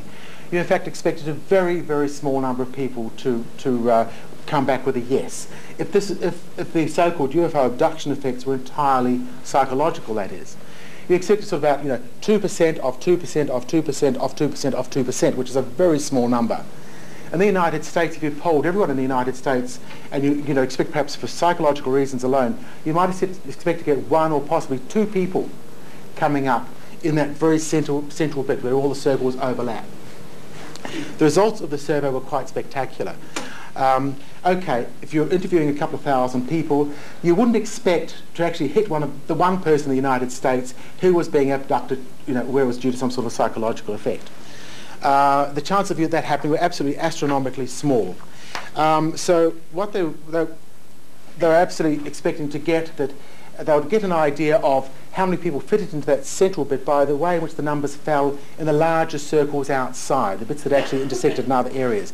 There's mathematical ways you can validate that. And it's all very, very clever. As I've said, the Americans have been very good at this. They've done it for a good many years. The result is the poll has a likelihood of error of less than 1 or 2%, which is very, very low indeed. Well, the results they got back were absolutely stunning. In effect, they got about, I think, 6.25 million times more of a result than they expected to get from just psychological reasons alone. Instead of getting sort of, say, 1 person, they'll end up something like about 40 or 50. So this is a really huge result. And of course, I think initially most UFO abduction people or most UFO investigators in the world kind of panicked. They thought, this is crazy, this simply couldn't happen. They just went crazy. So they effectively turned their backs on it for several years. And they did say, look, this is stupid. We just can't cope with this. And one of the problems is actually that I've said before is that UFO investigators are often themselves very conservative. They were sort of looking for some sort of scientific respectability, so they tend to take a very conservative, very safe line. And something like this was so totally out of field, that was totally unexpected. It was at least, say, 10,000 to 100,000 times more than the most optimistic UFO investigator was probably expecting. It's at least 6.25 million times more than you expected just from psychological reasons alone. I mean, if you just got it, 10 times more, you would have thought, hey, this is kind of interesting. We could have dealt with it, but 6.25 million times, that is huge. This is a very real phenomenon. Suddenly we're just talking of possibly a few hundred or a few thousand people having abduction experiences in the United States, which has a population of 250 million or thereabouts. You're talking about 5 million. And that was in fact itself a very conservative estimate. That was only about 2% of the population. In actual fact, some of the figures say that 8, possibly even 13% of the population. So you're not talking about 5 and you're talking about 20 million Americans. Okay, that's the American scene. That's happening over there. What sort of figures would you be looking at here in Australia? And this too is where it becomes interesting as well. And we, as UFO investigators, we were really challenged by this. Now, okay, I've got here a series of figures. I'm not quite sure if you can see that. I'll try this down a little bit further. Okay, I've done it according to state. Now, these are using the statistical, the Australian statistical figures for, I think, 1993. And New South Wales has a population of 6,200,000 almost. At 2%, which is the very conservative American view, you had 123,100 people who are probably abductees, based on the survey. The 8% level, which is sort of the respectable kind of real level to a certain extent, may in fact be just under 500,000 people in New South Wales. We're getting scary figures. I've put in this business in the background, this final, I'll come back to this final column over here, this abuse background, I call it. In Victoria, similarly, 4.5 million people. The 2% level is 90,000, 90,500. The 8% level is 361,000. You're talking big numbers here. South Australia, etc. The total number of people in Australia, just over 80 million at that time. The 2% level is 363,000. You're talking about possibly 1.5 million Australians possibly having some sort of abduction experiences. This is getting really scary stuff. Then, of course, the big question is, I'm a UFO investigator, aren't we all? How come we missed it for so long, something which is so big? And I've discussed this in other times, and I won't really go into it here today. But the thing is that when you look at some of the actual pathologies, as it were, or some of the aspects of the UFO abduction scenario, they are very similar to another scenario, which is the sexual abuse scenario. Now, the sexual abuse figures in Australia are pretty well known. I mean, it's worked out that sort of 1 in 3 women have some sort of sexual abuse experience, 1 in 10 males. Overall, in the population, you've got about 20% who have some sort of sexual abuse experience. So what you effectively have, for a number of years, is what we seem to have here is an enigma, that is alien abduction type phenomena, sort of surrounded and cotton-wooled, as it were, by a conundrum, which is sexual abuse rates in our own society. And of course, that's very sensitive. And the example that I've given in the past is, almost exactly 100 years ago, a fairly well-known doctor in Vienna called Sigmund Freud was developing a particular theory of hysteria in people. And he was attributing certain psychological dysfunctions to the incidence of sexual abuse in Viennese society at the time, which he thought was pretty high. He got up in the Viennese institution where he was working, sort of delivered this paper saying that there were these certain phenomena, sexual abuse was at a particularly high rate. He got absolutely stony silence because, in fact, a lot of his colleagues were involved in the process. So in actual fact, they then censored him. He went away and redid what was known first as his seduction theory of hysteria in human society, and came up with a whole series of other still very useful ideas, which sort of actually launched modern psychology to a very large extent. In the meantime, his original seduction theory was effectively had a lid put on for almost 100 years. It was sort of seen as being such a problem to confront this issue of sexual abuse in society. I mean, after all, in the late 19th century Vienna, we're all sort of good, clean, decent citizens, aren't we? That the whole thing was effectively had a lid on it for 100 years. Now, it's only really started to emerge again and be looked at again with a social development we've had in the last 20 or 30 years, namely the women's movement. Women are now sort of being a bit more upfront, and they're sort of saying, yes, these things happen. So, of course, now people start to look at Freud's theory. And so you have what is now seen as being a recognised value in Australian society of about 21% background of male and female, sexual abuse as children. And of course, it's still a very emotive issue, and who knows, perhaps we may be taking it too far in some areas or not. But it's very possible that the alien abuse syndrome, perhaps we might be able to call it, is somehow absorbed or kept hidden by this other bigger phenomenon that we do know a bit about but don't want to recognise. That's probably one of the reasons why we've avoided it or not been able to see it was there for so long. Especially too when you consider that so many UFO investigators, perhaps like myself, do aspire to a certain amount of respectability. We're in a very weird field. We want to be respectable. Sometimes we want to seem super scientific, super clean and decent folk like you or I or anyone else, I should hope. And therefore we're going to go for sort of respectable solutions. So therefore we don't always go for the controversial or the muddy solutions. So there's a very real need now for us to look at that phenomenon. And as I say, with things like the Roper poll, we now have the figures which suggest that we should be able to find it. Interestingly enough, when you actually look at the phenomenon too, you find that, okay, to a certain extent we have been censoring it for a very, very long time. But you also find too that the agents that are causing this phenomenon, little greys, whatever, are also censoring it as well. There's a real cultural interaction going on. Okay. Now, I suppose that's the background to the UFO abduction phenomenon and why UFO investigators are essentially so interested in it. I need now to sort of go back a little bit and look at why UFO Research New South Wales got involved. Now, I think that because basically the way in which we've developed our particular approach is very much a part of our history, and at times it's got a bit colourful, I can assure you. Now, essentially UFO Research New South Wales got started in 1991. Again, we revived it towards the end of 1991. Within about 8 or 9 months, several of our members came up to some of us on the interim committee and said, look, we'd like you to have a look at this so-called alien abduction phenomenon. It was still, viewed rather obliquely even then, very obliquely in fact.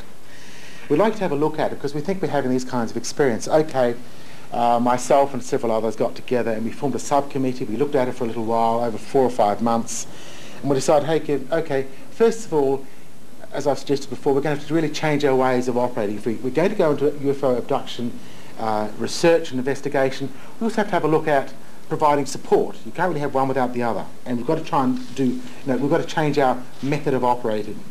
So, of course, one of the things we did was we reviewed the experiences, that we'd read about overseas, in the United States in particular, for setting up support groups. And we started to set up, we discussed our plans at our meetings of members. We sort of decided we needed to get some good quality health professionals involved. Some psychologists, psychiatrists, hypnotherapists, public health people that sort of involved to give us some guidance. This is a new territory, we need that kind of support. Now, we came up with this really rather nice idea, we thought, and I think other people have done this as well. However, 5 months more down the line, we were suddenly in complete disarray. It was just astonishing. We suddenly had this attempt by a group in the party on the committee and in the organisation itself to sort of hijack the whole of the resources of UFO Research New South Wales into abduction research. And we sort of said, look, hey guys, no, we're just starting on this. Besides, a lot of people in our group may not necessarily be interested in abduction research. They joined it because they want interesting information on UFO sightings and stuff like that. We can't just suddenly become a UFO abduction support organisation. It's a huge shift, and a lot of people may not want to go that way. There's no reason why we can't have sort of a special subcommittee and a special group within the organisation to look at it. However, you know, it could be very interesting. It's very important we do something like this. Anyway, what happened was we had a split. You know, often you get these in UFO groups every now and then. They're messy, they're untidy, they're probably unnecessary, but they do happen from time to time. You just have to try and survive them. It had a huge effect too on the UFO committee as well, because the UFO Research Committee was completely demolished. And, you know, so unfortunately we just had to try and survive it and get through. We had a real problem too that we suddenly had two groups where there was one. The other group, which includes some abductees and took all sort of our health professionals and our hypnotherapists with them. They sort of went off in one direction, we were left behind saying, yes, we want to do abduction research, but hey, we've got nothing to do it with. So we had to start from the ground again. We tried to approach other health professionals, had difficulty because, you know, we had to be honest with these guys and say, yes, you know, we're interested in doing UFO abductions, but we need some professional support. But we have tried this once before, you know, and we have sort of, you know, we had a bit of a falling out. The first thing they would ask us was, okay, who was involved in it? We've mentioned a few names. And I said, oh, so-and-so. He used to be a past president of the New South Wales Hypnotherapists Association. Can I think about this one? Of course, they go off to the distance, we'd never see them again. Anyway, we thought, okay, we still want to persist with this. So we had two attempts of setting up our own support groups anyway. I have a little bit of experience, you might say, in providing some kind of support in this way. I'm a member of a local organisation here in Sydney. I have no professional training. It's a group, it's a neighbourhood centre that occasionally does social research into certain issues in the inner city. And I'm aware of certain sociological ways in which you can do surveys and things like that, and how you listen to people and you can develop certain methodologies very effectively to provide input and very, very good ways of providing information on what's happening to people in the inner city. And we sort of, you know, because that was what I knew, it's what I used.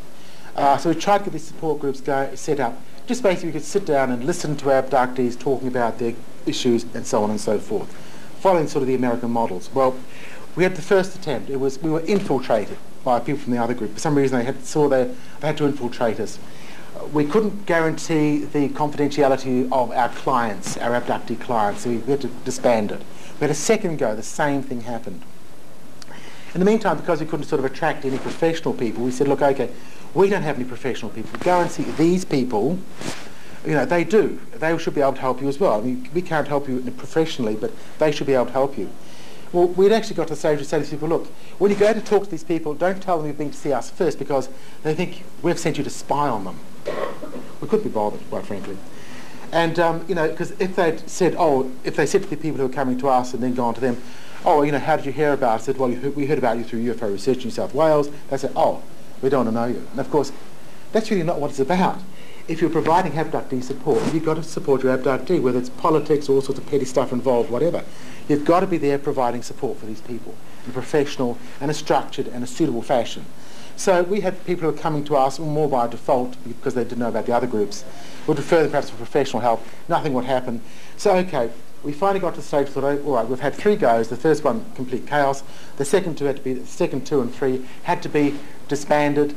The 4th go, we decided that we would just look at providing what we called buddy support.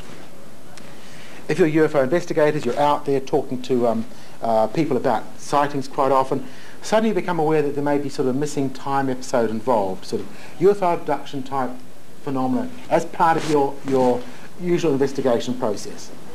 I think, okay, I need to talk to this person a little bit, sort of ask, you know, any other sort of missing time, any other UFOs you've seen, all the sort of questions that are associated with abduction type phenomena.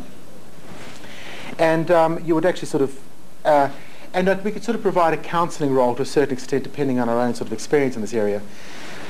And I do know in one particular case, there was a person who came to me who was with an account, and I actually spent about 18 months talking to him in a counselling way. He was obviously really, his life was a real mess. He was virtually spent all the time at home, not going out at all or anything like that. I'd meet him. I could actually sort of get time off. Well, I took time off work. We'd go and have a coffee in the State Library cafeteria here in Sydney for about an hour and a half, sometimes 2 hours at a time. A very late lunch hour for me during the weekdays. Then he'd go back home. They had about 18 months. He actually sort of got back. Next thing was out playing tennis again. He was meeting women and all this sort of thing, getting back into society. So it kind of worked. But I wasn't very happy about this because, first of all, it had taken so long. Secondly, I talked to him. We sort of managed to sort of say, yes, look, this phenomenon is going on not only to you but other people as well. He was sort of able to kind of normalise, but he contained the phenomenon. He sort of was able to push it to the back. He wasn't really sort of dealing with it. Thought, okay, the rest, 99.5% of my life is fine. The other 0.5% I get abducted, and funny things happen. So sort of, you still have this sort of bit that's sort of lurking in the background and may in fact come back sometime rather later. I don't know. So it wasn't quite so satisfying. He sort of didn't want to talk about things, wasn't prepared to necessarily confront certain issues that were probably very important for him to confront in many ways. Okay, so it's a very long and involved process, and it takes a lot of resources. If you're a UFO investigator, you know you don't have much time or many resources. Now, a couple of years ago, 4 of our investigators at UFO Research in New South Wales did hypnotherapy courses. And we're sort of able to link it up with our counselling. And quite frankly, I find hypnotherapy works so much better because you can do much more quickly. You can get down to you can get their confidence more quickly. You can actually put them on the road to recovery and assimilation much faster. Now, there's been a lot of rubbish really in the press lately about hypnotherapy, and the stuff that's brought out during hypnotherapy has really no value. Well, simply from a support and therapy point of view, it has a huge value. But it also has a huge value too, as far as I'm concerned, from research. I mean, okay, because I'm actually, believe it or not, I have a real life away from UFOs, I probably have about 23 clients so far. We've been professional, I call them clients, I don't charge them any money. 23 people have come to me regarding UFO abduction type events within their life, whether they wanted them or not. Only one out of those 23 has has turned out to be sort of what I call a false case. Okay, it took a while to sort that one out. So those other 22 people have come to me and said, look, I think you've had an abduction experience, what do I do about it? Now, okay, if I was going to be a traditional UFO investigator, I'd say, okay, you've had an abduction experience, prove it. Well, that's not a very caring or supporting sort of thing, or a very suitable sort of approach for a support situation like abductees need. You've got to sort of say, okay, you've had a UFO experience, tell me about it. And you get them to tell you about it. You don't sort of get them to prove it and put them on the spot. You get them to provide the information, and you start feeding them back their own information to a certain extent and getting some sort of constructive feedback. There's a fairly structured way of going about it. If you've got hypnotherapy as well, you find that you can increase the rate in which that feedback occurs, the rate at which they can review that experience and make it part of their life, because obviously it's a very real part of their life, a very big part of their life. So hypnotherapy, I use it, and I'm pleased to use it because it's faster and it's better. I think it's better for the client, it's better for me. And as far as I'm concerned, the results that I get do allow me to do bona fide research using recognised sociological methods, the same sort that I use on things like population surveys on attitudes in the inner city. You can get very good, very real data from this information, no doubt about that. And yes, the UFO phenomenon, abduction phenomenon, does exist. The extent of it, of course, is still going to be debated. We need to sort that out as well. That's one of the reasons why we need research. So, okay. Now, basically, the way I guess in which I use hypnotherapy is a bit the same way to a certain extent that the police use it. Someone comes to hypnotherapy, I chat to them for an hour or so, they'll probably get sick of it, they probably just want to go, hey, yeah, I want to be I want to be regressed, regress me, cut all this crap, let's get on with it. But I sort of explain to them that I cannot guarantee the outcomes. All I can say to them is that the outcomes are going to be very different from what they think they're going to be.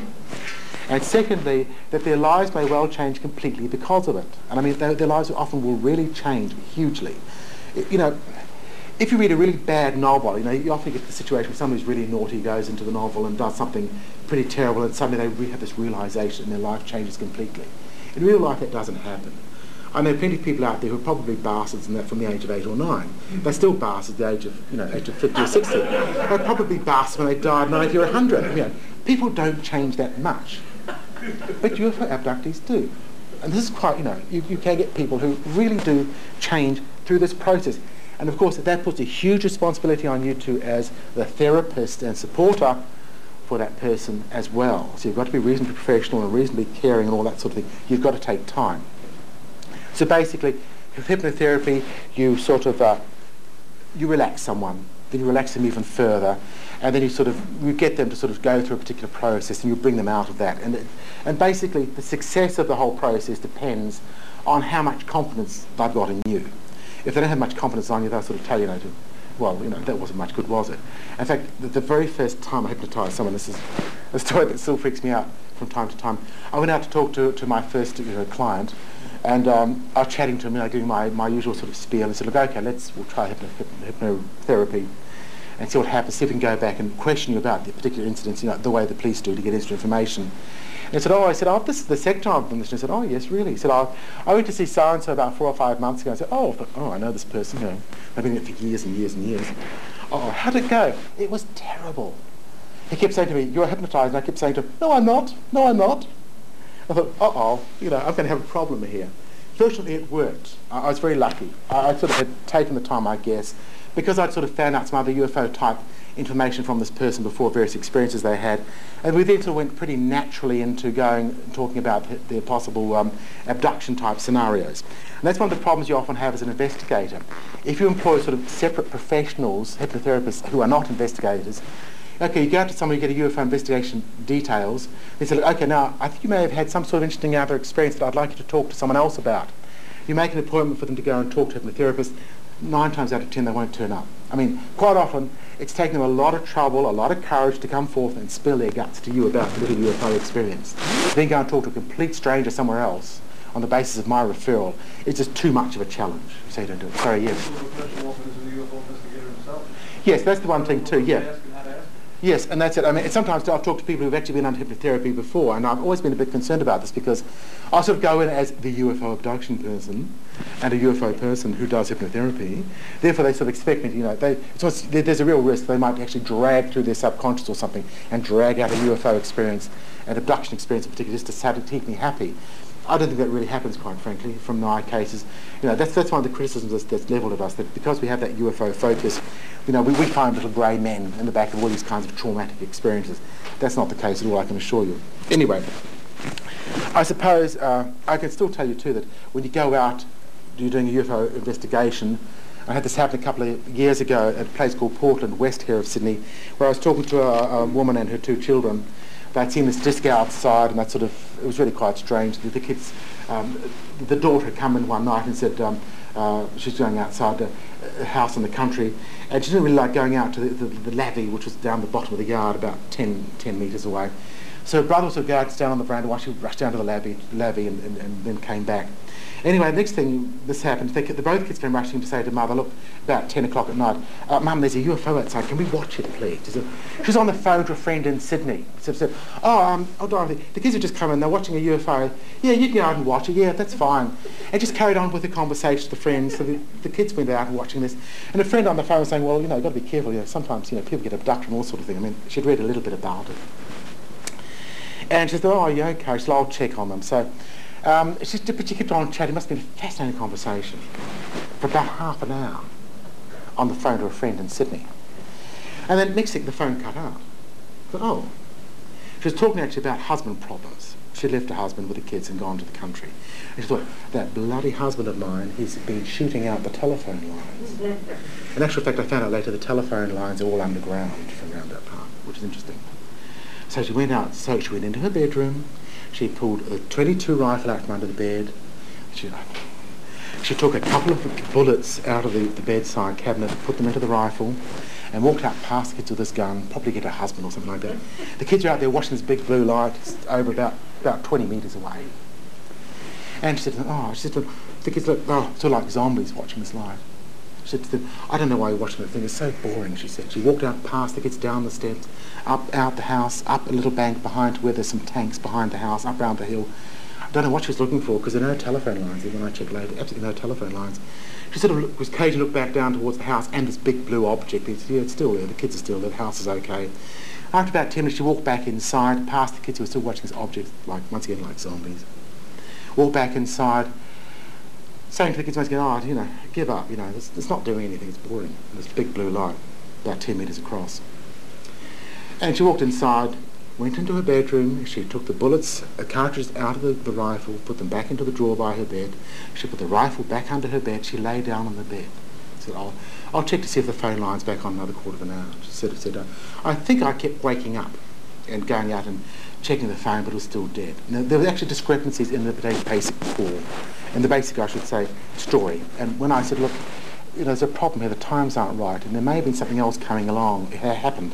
Can I perhaps talk to you using a bit of hypnotherapy to try and improve your memory? So I regressed them. My mother first. She provided a story that was much, much more sensible. That basically she'd gone to sleep. She'd woken up a couple of times and thought of going outside, and then thought, 12 o'clock. She got up, went to have a shower and went to bed. I said, did you check on the children? She said, no, I didn't. I said, and her mother was there, the kid's grandmother was there. She said, well, that's very unusual because she's always worried about the kids. I said, okay, fine. And so I then talked to the daughter and got the story from her where she'd been outside watching this object and talking to her, and suddenly, she'd been gone into this object, these little people inside the room. She was on a table, various things had done to her. She had actually a gash at the back of her neck, just a very fine scar still there, about 3 or 4 centimetres long and 2 or 3 millimetres wide, a rather jagged scar at the back of her neck, which had been very sore for several days later, but she'd completely forgotten about it. She also had sort of 2, just by her ankles, on the inner ankles, 2 red spots. She thought, her mother had looked at the following one, it must be a snake bite. On each side of the ankle, on the inside, just, kids, you get over it. And then I said to her, okay, fine. I tried regressing the son as well, didn't have as much luck with him. So okay, perhaps I'll try this again later. But I was starting to freak out this time. We started finding these scars and things. I said, well, it may not have been due to the other marks on the ankles, may not have been due to a snake. I said, well, yes, perhaps they weren't. And about a week later, this woman said, I started thinking to myself, the UFO we saw almost a week ago, I should tell someone about it. So finally she got in touch with Moira McGee in U4, and I went out to talk to her because of the possibility of missing time. And it was out near Lithgow where I have a weekender.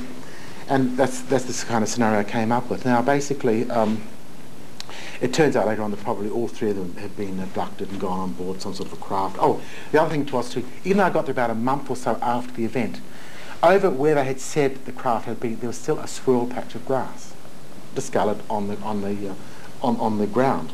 And it was still quite a definite month after, because there'd been absolutely no rain or anything like that. It had been a very dry season. So you could actually see that something had been swirled.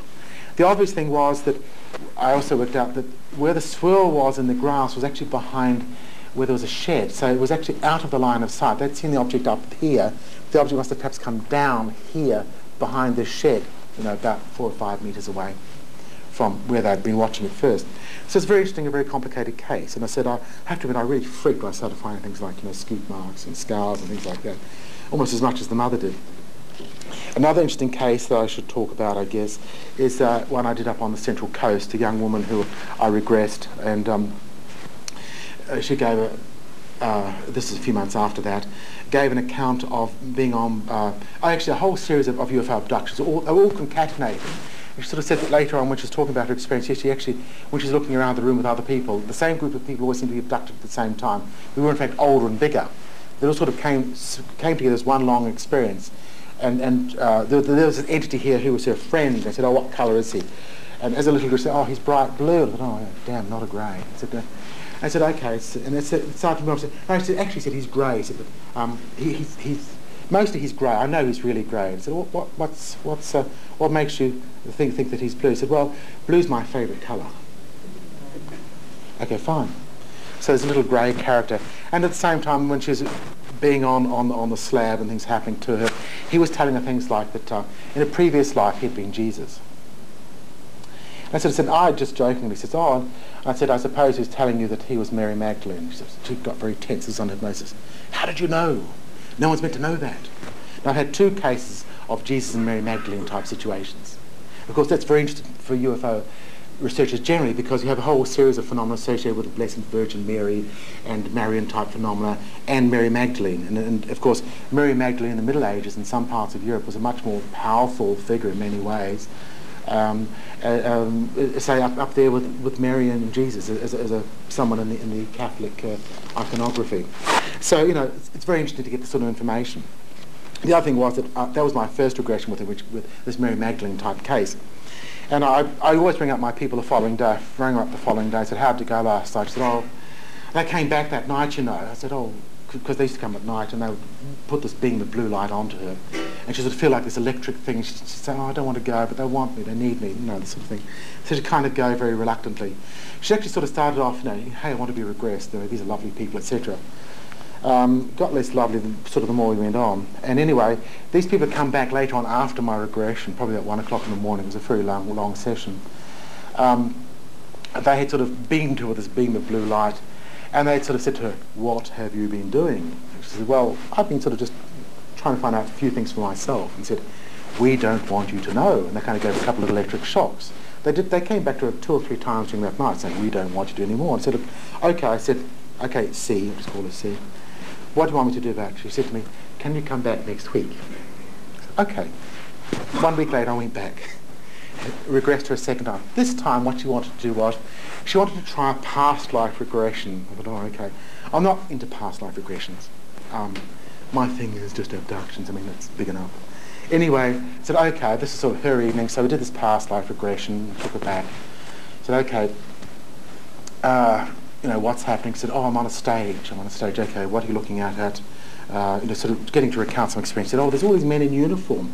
I thought, oh, you know, when she said she's on a stage, I remembered to myself a very famous case, a psychic case of the 30s and 40s, which involved a medium who frequently called up the ghost of Nell Gwyn, or the spirit of Nell Gwyn. And Nell Gwyn, of course, lived 1650 to 1687.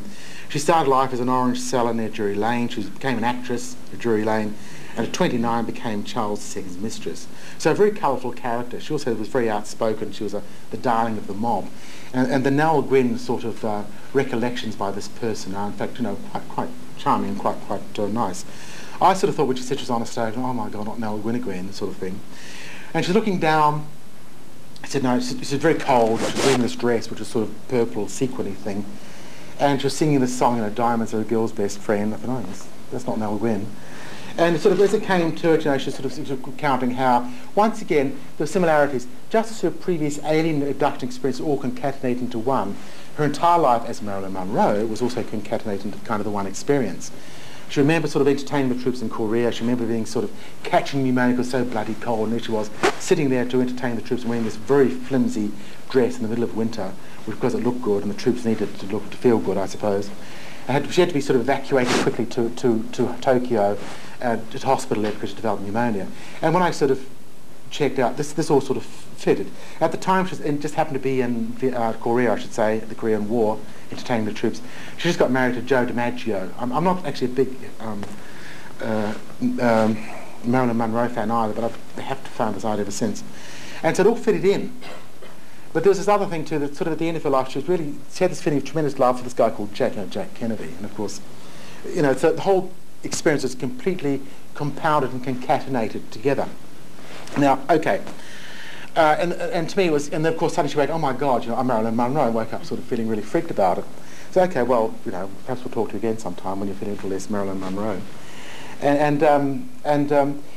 I sort of reminded me of some other cases. Now in the past, I've been in this business for quite a long time, and when my parents were involved, we quite often would get people coming around the country and would visit and sort of drop in, and we get people say, you know, in a past life, of course, you know, I was Cleopatra. Now, in my life, I've met at least 10 reincarnations of Cleopatra. And the husband is always Mark Antony or whatever. No one ever comes back as the Asp. I think the Asp has very bad press. And in actual fact, when you look historically, you find that there were, in fact, about 10 Cleopatras in that particular Egyptian dynasty of the at that time. But the only one was the Asp Mark Antony Cleopatra, but everyone comes back as her. No one comes back as the person who milked the asses for the milk to fill a bath, or anything like that. They always come back as important people. And I sort of thought, well, perhaps, you know, there's kind of a relationship here. Perhaps, you know, if people talk about being reincarnated, as far as, you know, doing research in this area of regressions and abduction type experiences, perhaps there is some sort of a relationship. And okay, how, for example, do you account for 10 revisits of Cleopatra? Well, okay, traditionally we tend to think of, okay, someone dies and they get reincarnated later as a single individual in one person. There's a succession that way, a simple succession.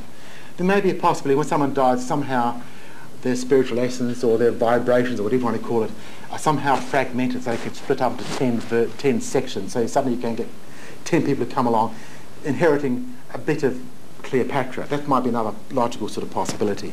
It may not be logical at all.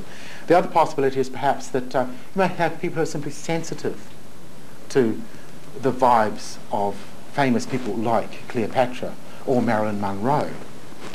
That's something that perhaps UFO investigators could get involved in. That's kind of an interesting sideline.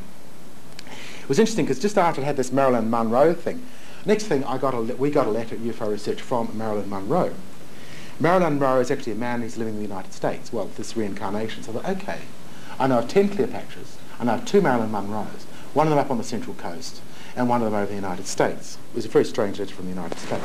So it perhaps tends to suggest that you can get, say, fragmentation of personalities afterwards, after someone dies. You may get some sense of people going on and people being able to tune into those vibes for various reasons or others. But that perhaps is something that we should be aware of as UFO investigators into the abduction phenomena, that you can get these artefacts, these psychic artefacts or whatever, in the process that we do use. Anyway, I think it's one of the reasons too why we need to get some practical experience. I'm not going to go into a whole lot of regressions just because of that, but one or two I might do from time to time, just to sort of keep in touch with the possibilities. I'm still really interested, I guess, in UFO abductions.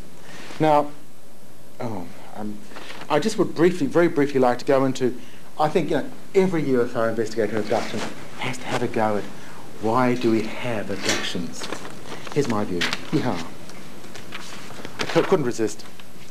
Now, part of my background is in science. I don't know whether I should apologise for that or not. But I was, and particularly in biology and botany in particular. And I was sort of looking at it, okay, can we perhaps put some sort of a scientific construction on this? I thought, okay, and if we start looking at relationships, all I could think of was this word relationships.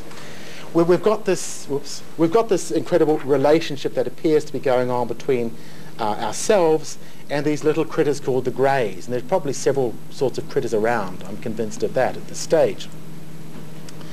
Now, looking at other sorts of relationships in nature, I do apologise the fact this is only hand done. Now down here, this is actually a logarithmic scale. Just look at the bottom scale. And I've done it logarithmically because with complex systems and organic systems and living systems, you get quite often get a very big effect for a very small cause. This is why we sort of have, this is what this logarithmic scale really means. So the number 10, or so in terms of a percentage interaction, shall we say, in a relationship, 10% comes here along the scale, 20 comes in here, 100 comes along there. If I was to put it out just linear, 10, 20 regularly, I'd be dealing with this area of the scale, and you'd hardly see it. It'd be difficult to explain this. But as I've said, because we're dealing with complex living systems, it's probably appropriate to use something like this anyway. These sorts of logarithmic things occur all the time in nature.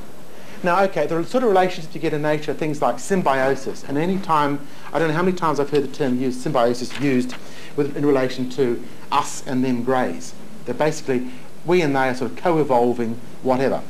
If you look at symbiotic relationships, for example, one of the classic examples in biology, or botany in particular, would of course be something like a lichen. Now a lichen has two quite distinct species. One is an algae, one is a fungus.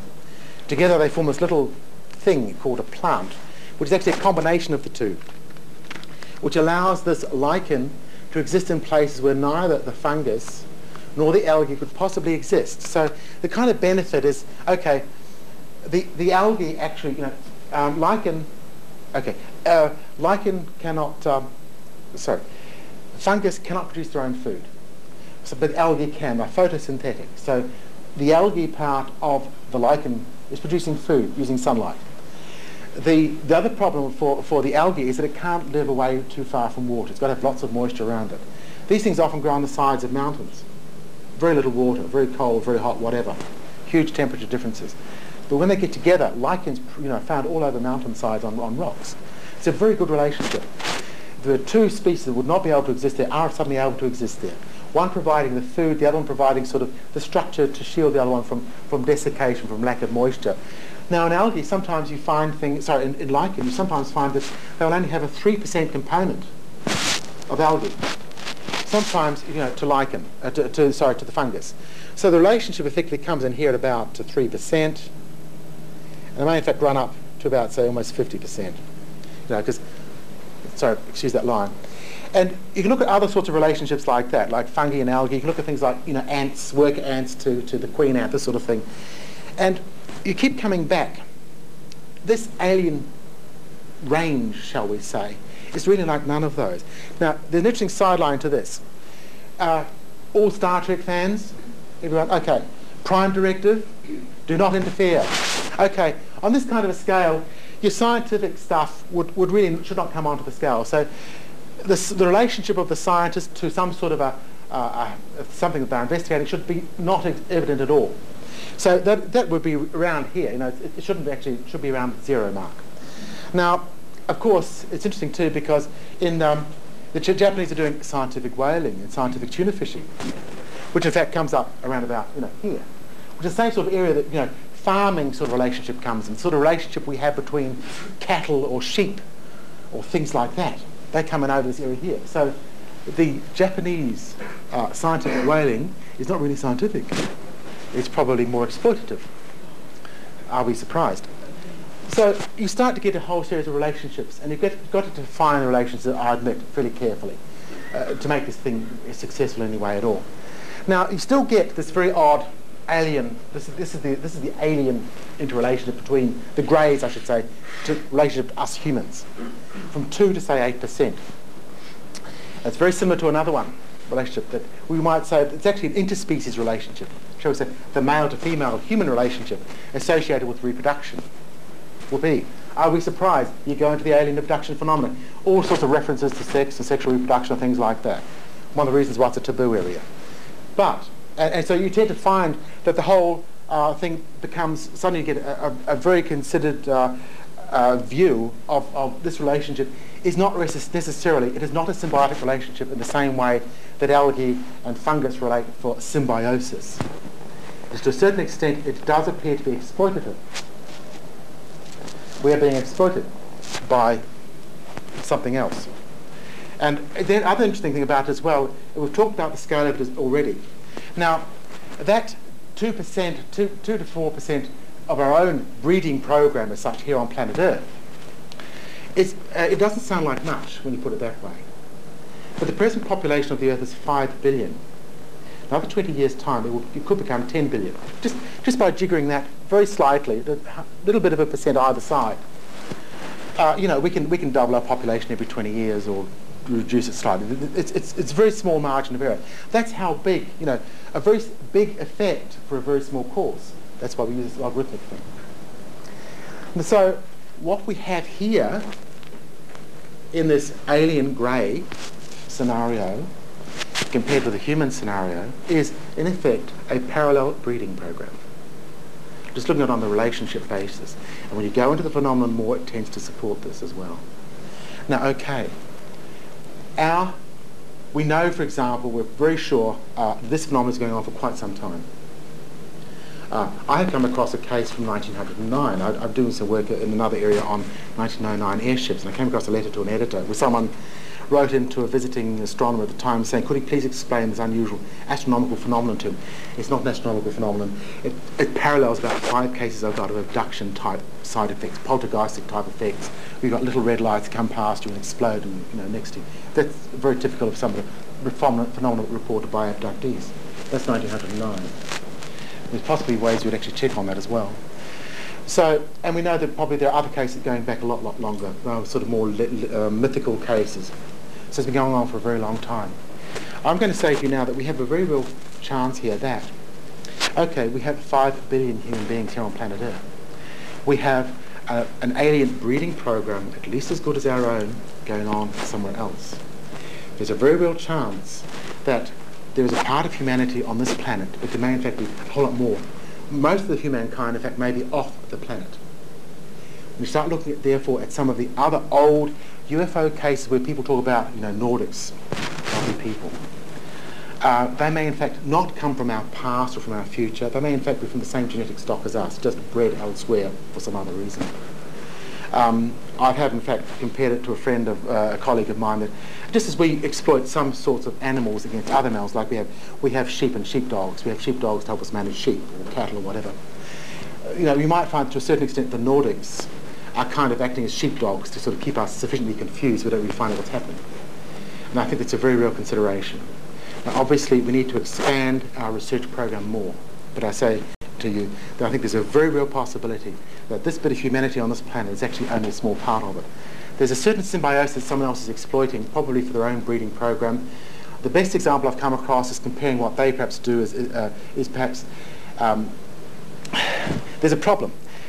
A basic physiological problem, as you're aware. We have a fairly large size head, and anyone who's had a family know that the big problem of being born is getting out through the pelvic canal.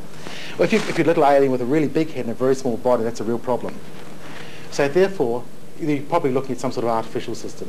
And here, hey, we do get these accounts of people reporting in vitro as opposed to in vivo, sort of things happening under glass, that sort of type of thing going on. So it's kind of consistent. Now, it's obviously people are using us, perhaps using us as a carrier species to help them, as it were, replicate, because they no longer have the ability to replicate properly. But in the process, we may find that perhaps, although on this planet we may not appreciate that, there could well be a whole another 10 or so equivalent planets to this planet of humanity out there somewhere in the galaxy already. We talk, it's sort of funny, we start talking about us going out into the universe, Buck Rogers fashion, we may already be there. That's one of the implications, I think, of the abduction phenomenon and why we need to keep on investigating it. Thank you very much. I think I've actually gone over time.